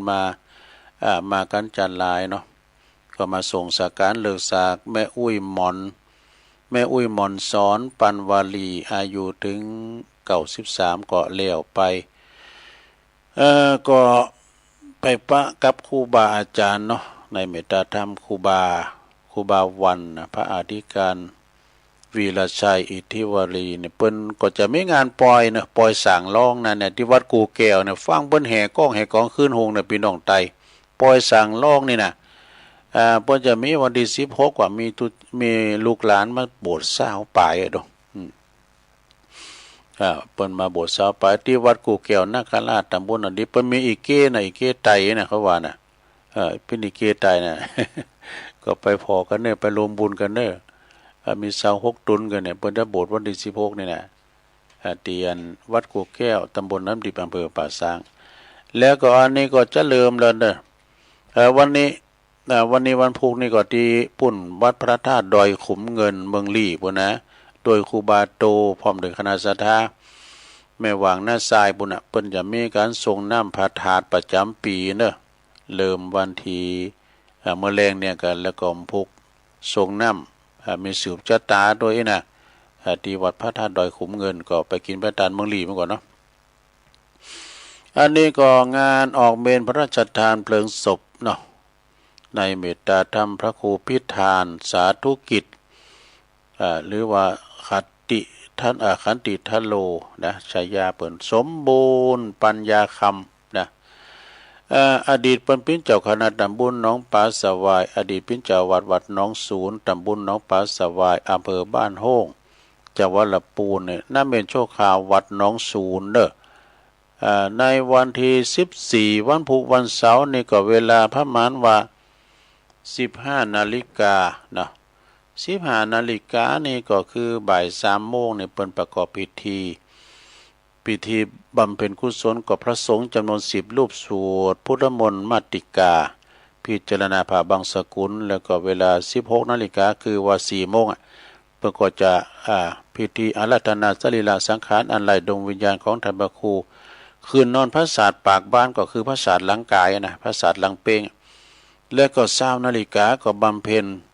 กุศลก็คือฟังเทศน์ฟังธรรมฟังสวดพระอภิธรรมกันเป็นคืนแหลกเลยคืนวันพุธนะ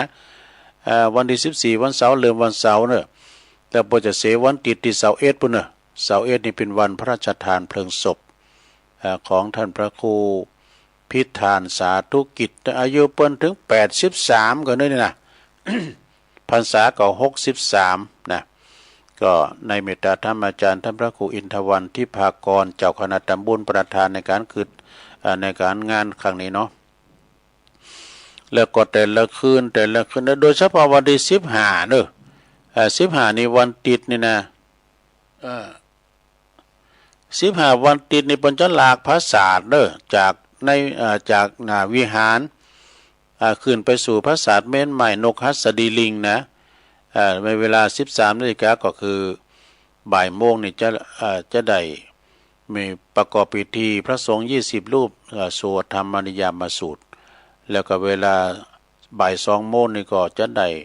ลากพระศาสตร์เด้อพร้อมสรีระลางของครูบาสู่นอนพระศาสตร์นกหัสดีลิงกันต่อไปและพอจะต้านพระศาสตร์ครูบาอาจารย์4 ตุน4 มุมก็จะได้เทศนำเทศธรรมนะเวลา20 นาฬิกา2 ทุ่มก็มีการฟังเทศฟังธรรมกันปิ้นกูคืนไปจนถึงวันที่21เนาะ21เนี่ยตอนเจ้า7 โมงก็ทำบุญตักบาตรตอน10 โมงก็ทำพิธีพระสงฆ์66 รูปสวดพุทธมนต์ธรรมนิยามสูตร11 โมงก็ถวายเพลแล้วก็เต็งกึ่งก็มีพระธรรมเทศนาอีก1 กันต่อจากนั้นก็13 นาฬิกาบ่ายโมงก็เริ่มพิจารณาผ่าบางสกุลถอดผ่ากันจำนวน90 ไตรเนอะ14 นาฬิกาก็ประกอบพิธีพระราชทานเพลิงศพนะวางดอกไม้จันทร์เวลา3 โมงนะ15.00 นนี่ก็พระราชทานเพลิงศพคือเผาจริงแหละนะเผาจริงก็คือเปิ้นบ่เอาอันมันจะเผาคืนนะเผากลางวันนะตอนแรงนะก็เจิญได้พระอยู่ละแวกไก่เคงก็เจิญกันได้พระจะไปหับสังก็ดีจะไปหับปิ้นเจ้าภาพผ่าไตรก็ดีหลายอย่างนะ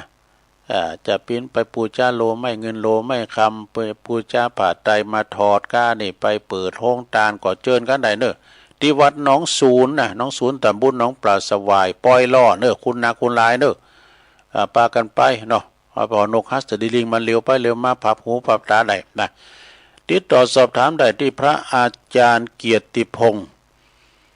ตุปีแดงเนอะจันทสาโรอันนี้รักษาการแทนเจ้าอาวาสเนอะปิ่นเก้าปิ่นการปิ่นนานดมเขาปจานมกนายกวิยาวัจกรวัดนะ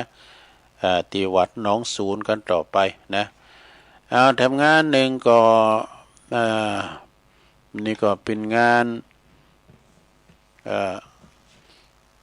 นี่เป็นงานวันที่25เนอะสถานเนอะ25นี่เปิ้นก็จะมีการทำบุญสถานีวิทยุปุ่น คืนวัดบรรพตสถิตนะในเมตตาธรรมอาจารย์พระมหาสมศาสตร์เขานะชาตปัญโยพระมหาสุวรรณเมธีเปิ้นก็จะมีการทำบุญตานห้องส่งก็ไอ้เนาะปุสถานีเป็นต่างการแล้วเปิ้นก็จะมีกิจกรรมสะเก่าดำโหครูบาอาจารย์ที่เปิ้นมาออกรายการเนอะตึงคารวะญาติโยมด้วยนะปากันไปเนอะสถาญาติเพิ่นจะแจกรางวัลด้วยนะจะแจกวิทยุด้วยวะนะโดยเฉพาะก็มีหลายอย่างนะเหมือนกับเปิ้นจกเบอร์ไปลุงทะเบนเนอะเจ้าว่าแจกเอาแม่นั้นเปิ้นฟังดีเปิ้นโทรเข้ามาดีเอาแจกไปเฮืองนะปัจจัยโจกไผมานมาเนอะ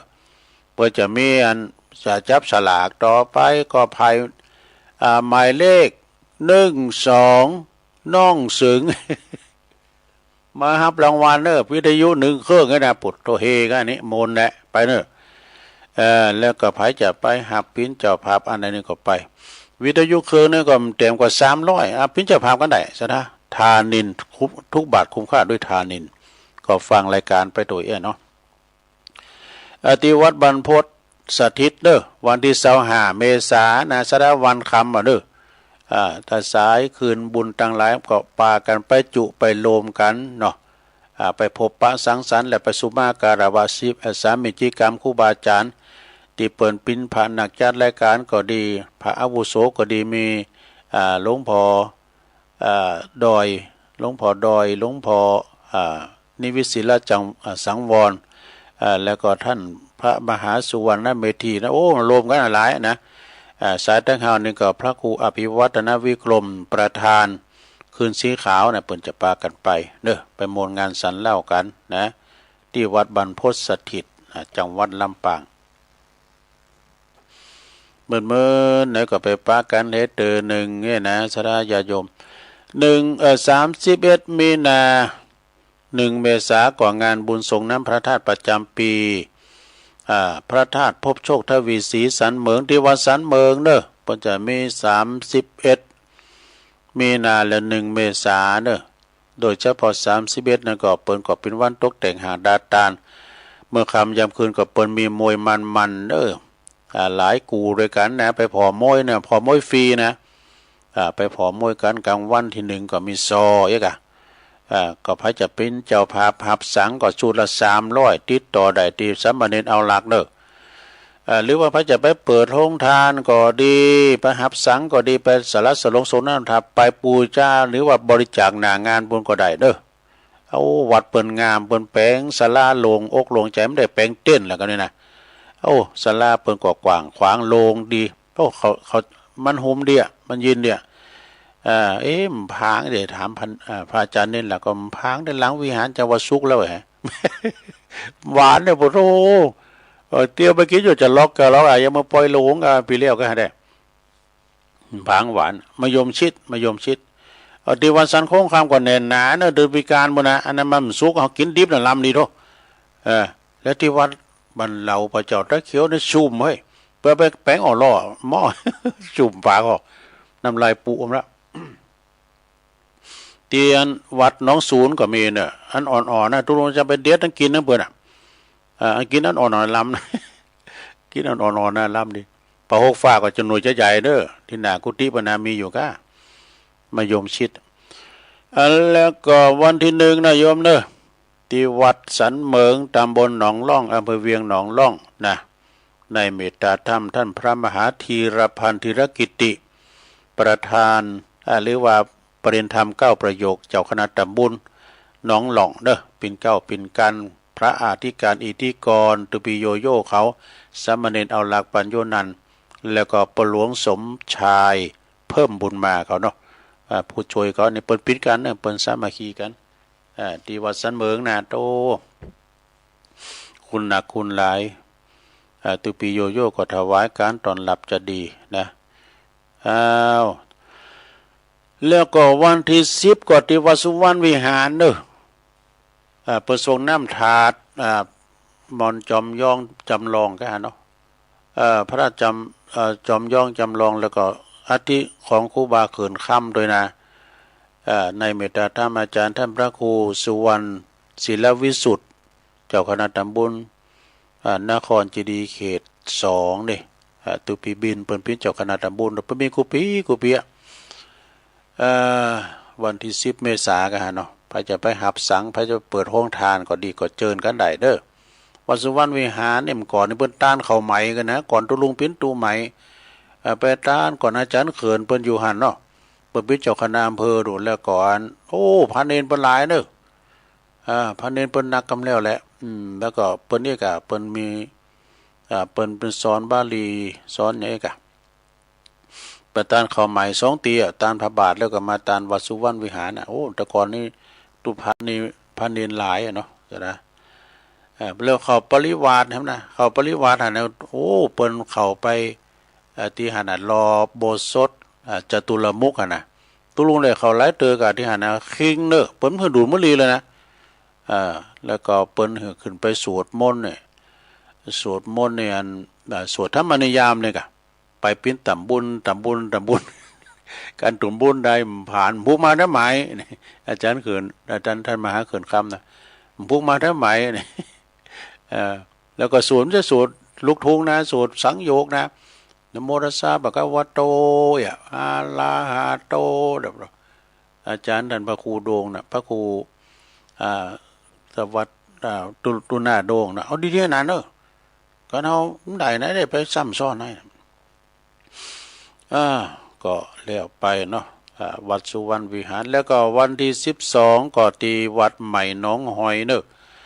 วันกตัญญูหลวงปู่ครูบาอินโท เปิ้นก็จัดกุปีเปิ้นกำลังปล่อยลงไปแล้วเนี่ยนะปล่อยลงพระธาตุ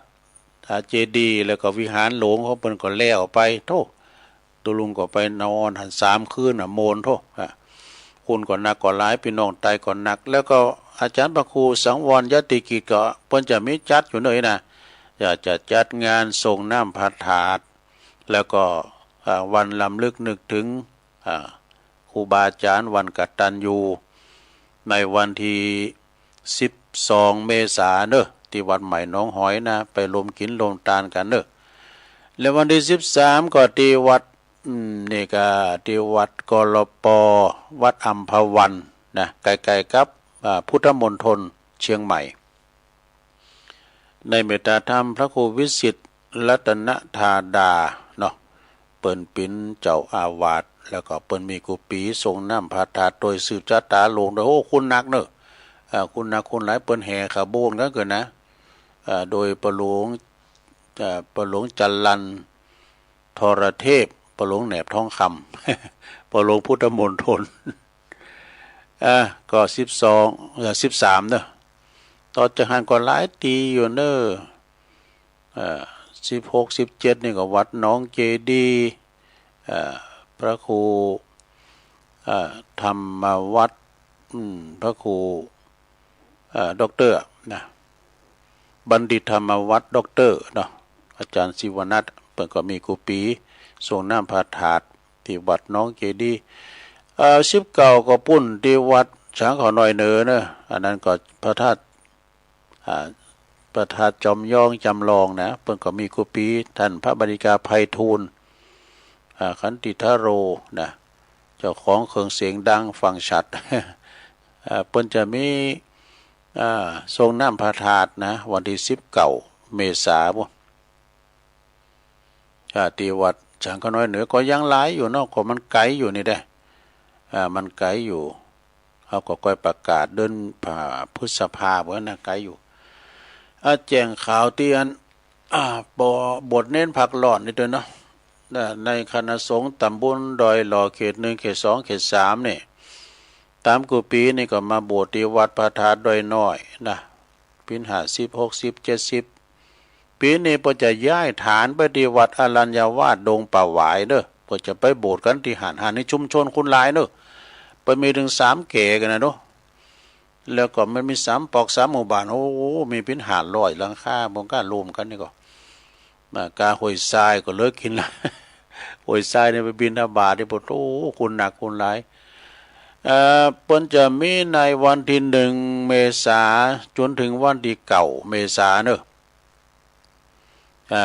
เปิ้นก็จะมีบวชเน้นภาคฤดูร้อนไผมีลูกมีเต่ามีลูกมีหลาน เอาไปโบสถ์นะโบสถ์ฟรีนะโบสถ์ฟรีบ่เสี่ยงสตังค์สักได้สักน้อยแหละนะอยู่กับเปิ้นตามโครงการก็9 วัน1 ถึง 9 เมษายนเด้อโดยเมตตาบารมีธรรมหลวงพ่อพระครูสาธุกิจจานันท์เจ้าคณะอำเภอดอยหล่อแล้วก็เจ้าคณะถึง3ตัวเนาะแล้วก็รองเจ้าคณะอำเภอพระครูอภิวัฒนวิกรมรองเจ้าคณะอำเภอดอยหล่อวัดปากตั้งเจริญแล้วก็ถึง3 ตำบล3 เขตเนาะโดยพระครูมนัสสุทธิกรเจ้าคณะตำบลดอยหล่อเขต2พระครูวิจารณ์ธรรมทัศน์เจ้าคณะตำบลดอยหล่อเขต3พระครูกัลยาณปราโมทว่าเจ้าคณะตำบลดอยหล่อเขต1ดูถึง3 ตำบลก็นะบุคลากรเปิ้นหลายที่เปิ้นสั่งสอนละอ่อนนะเป็นไทยนะตุลุมพินแหละเปิ้นสอนไทยนะตัวอย่างท่านพระปลัดวณิสยามเขากล้าตุปีฟุกเขากล้าตุปีมาเขาหน้ากองงานเลขาเนี่ยเขาเก่งนะละอ่อนมุเขาไว้รุ่นน่ะนะมุตาเขาดีเขาอุทัยเก่งตุลุงนี่อุเขาในปีขามั่วที่ตอมมีกบตอมมาตอมติดตายอันตรายนะมึงไปเอาเขาพี่ขามั่วเนาะมึงเอายามานี่คำทำมายังมึงใครกูตายกันอันนี้กรรมตุลุงกันตุลุงทองแล้วทำงานนั่นไปลืมนะสดาติปุ่นที่วัดดอนชัยยางครามคณะสงฆ์ตำบลยางครามโดยเมตตาธรรมอาจารย์พระครูสถาพรพัฒนารังสีเจ้าคณะตำบลยางครามพร้อมด้วยคณะสงฆ์เพื่อก็มีจัดงานบวชเน้นพักร้อนเหมือนกันนะจะบวชที่วัดดอนชัยโดยท่านอาจารย์ธวัชชัยตุปิเจในปพินตุลุงหรอเปิ้นก็จะบวชในวันที่1 ถึงวันที่6 เมษายนเนอะอันนี้ประเมิน1 ถึง 6 เมษายนก็ตำบลยางครามพระจะไม่ลุงไม่หลานก็เอาไปบวชได้เนอะมีหลายตีนะมันมีถ้าไข่กูตีนะแต่ว่าจะหนักจะหน่อยได้ตำบลสันติสุขในตามกุปีเนี่ยเปิ้นก็จะบวชที่วัดหนองเหงในเมตตาธรรมพระครูวรธรรมนาถแต่พี่นี่เปิ้นก็ถ้าจะมีอยู่ก็เนาะก็ถ้าฟังรายการเปิ้นนะแล้วก็ที่วัดพระพุทธบาทตากผ้าเนี่ยเปิ้นก็มีกุปีเนาะที่วัดโบสถ์น้ำดิบด้วยเด้ออาจารย์พระครูวิโรจน์ชัยพรด็อกเตอร์เปิ้นก็มีกุปีนะบทเน้นภาคฤดูร้อนเนาะไก่ไหนก็บทหันเนาะสดาญาโยมเนาะช่วงเวลาที่ละอ่อนปิดเทอมนะเอาเอิ่นไปตังปุนเรเนอร์พี่น้องศรัทธาเอิ่นไปตังในเมืองโดยเพิ่นฟังกันหลายว่าต่อไปตุลุงจะตักตังหลายยันสมฟังอยู่นี่ยันสมนะชมรมสกาย76โดยกลุ่มขึ้นสีขาวแล้วก็ครูบาหล่าเนอะผาเงือบเจ้าวะครูบาหล่าก็ทักมาโยมยุพินหอมมาลาปินน้อยก็ฟังจากบันไม่หยกชัดเจนดีนะแล้วก็โยมจากดอยน้อยพัฒนาหนองหานสันทรายนะไม่ลงไซฝนจันกุณะอันนี้ฟังจากบ้านน้องผาขาวหลายปีเนี่ยมาได้สาวคุ้มตะวันเมืองวะเนอลงเหนือดอยสะเก็ดบุญส่งจากลำปางไหวสานะครับเนอเมตตาธรรมอาจารย์ท่านพระมหาประสิทธิ์ธรรมาภินันโทไหวสานะครับเนอประเด็นธรรม8 ประโยคเนาะพระอุปชาโดยวัดช้างคำนะอำเภอป่าสังแก่เก่ามาเนอะวันนี้นะเจริญปอนเนอะปหลวงสุเมธอินตะแก้วเมื่อผู้นั้นเนี่ยสันกำแพงเนอะแก่เก่าฟังอยู่เนอะครับเจริญปอนเนาะบรรจงกันทวงศ์อันนี้ฟังอยู่น้ำดิบเนอฟังอยู่เนอตุลุงปาละเมวางใจชิดก็ฟังอยู่นะยงยุทธมาเนวันฟังอยู่บ่อแห้วลำปางฟังเป็นประจำโยมกนกพิษชัยนาอันนี้ปุ่นเปิ้นอยู่ห้วยงูในเมืองฝางบนเนี่ยฟังตุลุงอยู่เจ้านะแม่สลินทิพย์บุญเลิศนี่ฟังอยู่จบสดาญาติโยม กันไผเขียนมามันถึงก็ว่ากันเด้อกันมันโพดมากก็ลุงก็ตักตายไปต่อไปก็จะแบ่งโอกาสเวลาเนาะคันเวลาจะเปิดสายหน้าใหม่ศรัทธาจะโทรเข้ามาก็เปิด0899555656จบตุลุงก็เดี๋ยวฟังตุลุงแดงต่อเนอพระครูชลทานพิทักษ์เจ้าอาวาสวัดแม่ห้องไคร้จบจากตุลุงแดงแล้วก็ฟังท่านอาจารย์ขเวสโกภิกขุนะก็คือท่านอาจารย์ไมตรีขเวสโกนะเจริญปอนเจ้าไหวซาเจ้าก็เดี๋ยวค่อยฟังน้ำซักหมดสูงที่ลุงแดงนอนจะโทรได้เจ้าฟังออกก็ลึงนะเจ้ากำยองวันละกำนะเจ้ากำมาเตียวไปกินจะล็อกนะเจ้าภาษาไทยแปลว่าเดินไปกินบ่อยๆนะเจ้าเจริญปอนกับภาษาเจ้าตุลุงเจริญปอนเจ้ากับภาษาเจ้าได้ยินแล้วชัดเจนได้บอกเจ้าชัดเจนนิดนึงฟังให้ฝนตกลงฟังกันนะเจ้าฝนตกฝนตกเจ้าอันนี้กำลังจะอ่อยก็นี่เจ้านั้นมันฟ้าห้องกระลึงเนาะอันนี้ฟ้าห้องแล้วก็ตกเลยว่ะโอ้ดีแล้วตกดีตกงามเด้อเจ้านี่เนาะมีฝนมีเนาะดีแล้วมันมีลมเจ้ากับภาษาเจ้าม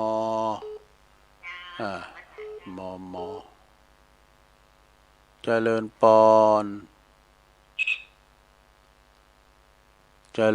ปอนดับไป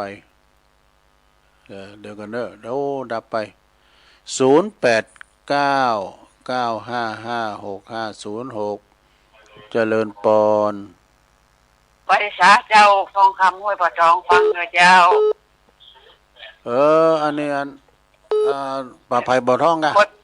เจ้าปลาไผ่บ่อทองเจ้าฝนตกฝนตกสิเจ้า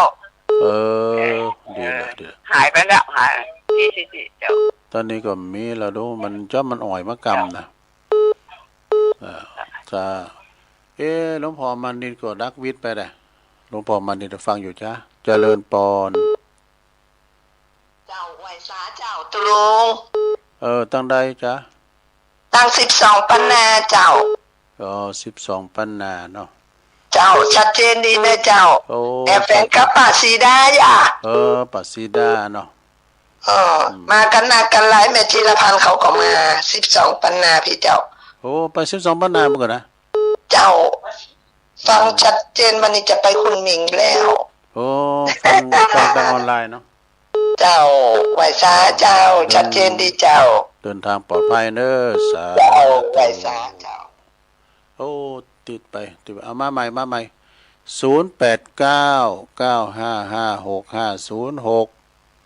ก็เดี๋ยวก็ฟังรายการอื่นกันต่อไปสมควรเวลาแล้วบ่ก็เดี๋ยวก็จะได้ยอบจังตุลุงแดงเปิ้นถ่ายว่าล่ะเจริญปอนภาษาเจ้าตุลุงมาทีมเด้ออันนี้ทางใดปลาแดดกะเจ้าฝนตกนักขนาดเดียวเนี่ยฝนตกฝนตกแล้วก็ฟ้าห้องเลยเนาะตอนนี้ก็กำลังอ่อยมาเด้อฝนตกมันตกดีตกงามรับไว้เจ้าชัดเจนนะเข้ามา0899555656เดี๋ยวมันวางสายเถอะเนาะเจริญปอนไปจากเจ้าตุลุงตั้งได้ไหมดอยสะเก็ดเจ้าอยู่ดอยสะเก็ดดิอยู่ใกล้ๆกับห้วยบ่อทองเนี่ยอยู่ใกล้ๆกับห้วยบ่อทองเนาะวัดพระครูเทนเนี่ยอันว่าอาจารย์สมเพชรกะแล้วก็โยมอยู่ห้วยบอนให้อยู่อันวัดตุปิยุยกะนะวัดพระครูยุยนะอันเปิ้นนั้นโทรเป็นครั้งแรกว่ากำลังได้เบอร์ฟังชัดเจนเดียวนะพุ่นน่ะ ชัดเจนดีเจ้า ฟังคืนนั้นดอยนั่นกะฟังงาน วัดไฟหิน ไฟหินแต่กะ เจ้า ก็ยินดีเนอะ เจ้าไว้ตา โทร เจ้า มาโทรมาอันนี้เป็นข้างแรกเอาบุญรักษาเนี่ยหลวงเนอะเจริญปอน หลังจากสักกับแป้งครับ โอ้สังกับแป้งทำล่ะ ครับเขาจัดเมื่อตีสองแล้วฝนตกหนักนะครับ คุณต้องนังอ่ะ โอ้เมื่อตีสองฝนตกหนักขนาดเจ้า อันปคณก็ปูคาเหนืออำใจกะอยู่บ้านไหนปอ อยู่บ้านประสักฝางสักแป้งครับ อยู่สังกับแป้งอ่ะมัน ครับ ฟังมึนแล้วกันเนาะ ได้ยินสีลูกครับ ดีกะแล้วก็ฟังงานเต้มเจ้าละนี้ ครับฟังแต่เจ้าครับ กันเคยโทรมาสักกำเด้อกะ ไม่ได้ทุกคำเลยครับ ดีกะโทรมาพร้อมกะสังกับแป้งอ่ะเนาะตั้งโบกก้างไปกะ ประสักกับแป้งแล้วกันเขาไปสายด้วยครับไปถึงสาย อินทางงานประหลวงสุเมธเขานี่เป็นอยู่ตั้งสังกับแป้งเหมือน วัดหลวงพ่ออุ่นนะครับเอง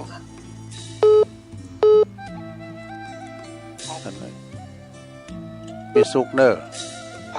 ครับ โอ้บุญรักษา ฟังทุกวันครับ ฮะ ฟังทุกวัน มาติ๊กตัวเด้อเจริญพรโอ้ขอบคุณนะเวลาตรงมดพอดีขออนุโมทนานี่สนาเด้อคุณเสกดูสายปลุกแป้งไว้ก่อนเด้อจัตตาโลธรรมาวัฏันติอายุวันโนสุขังปะละ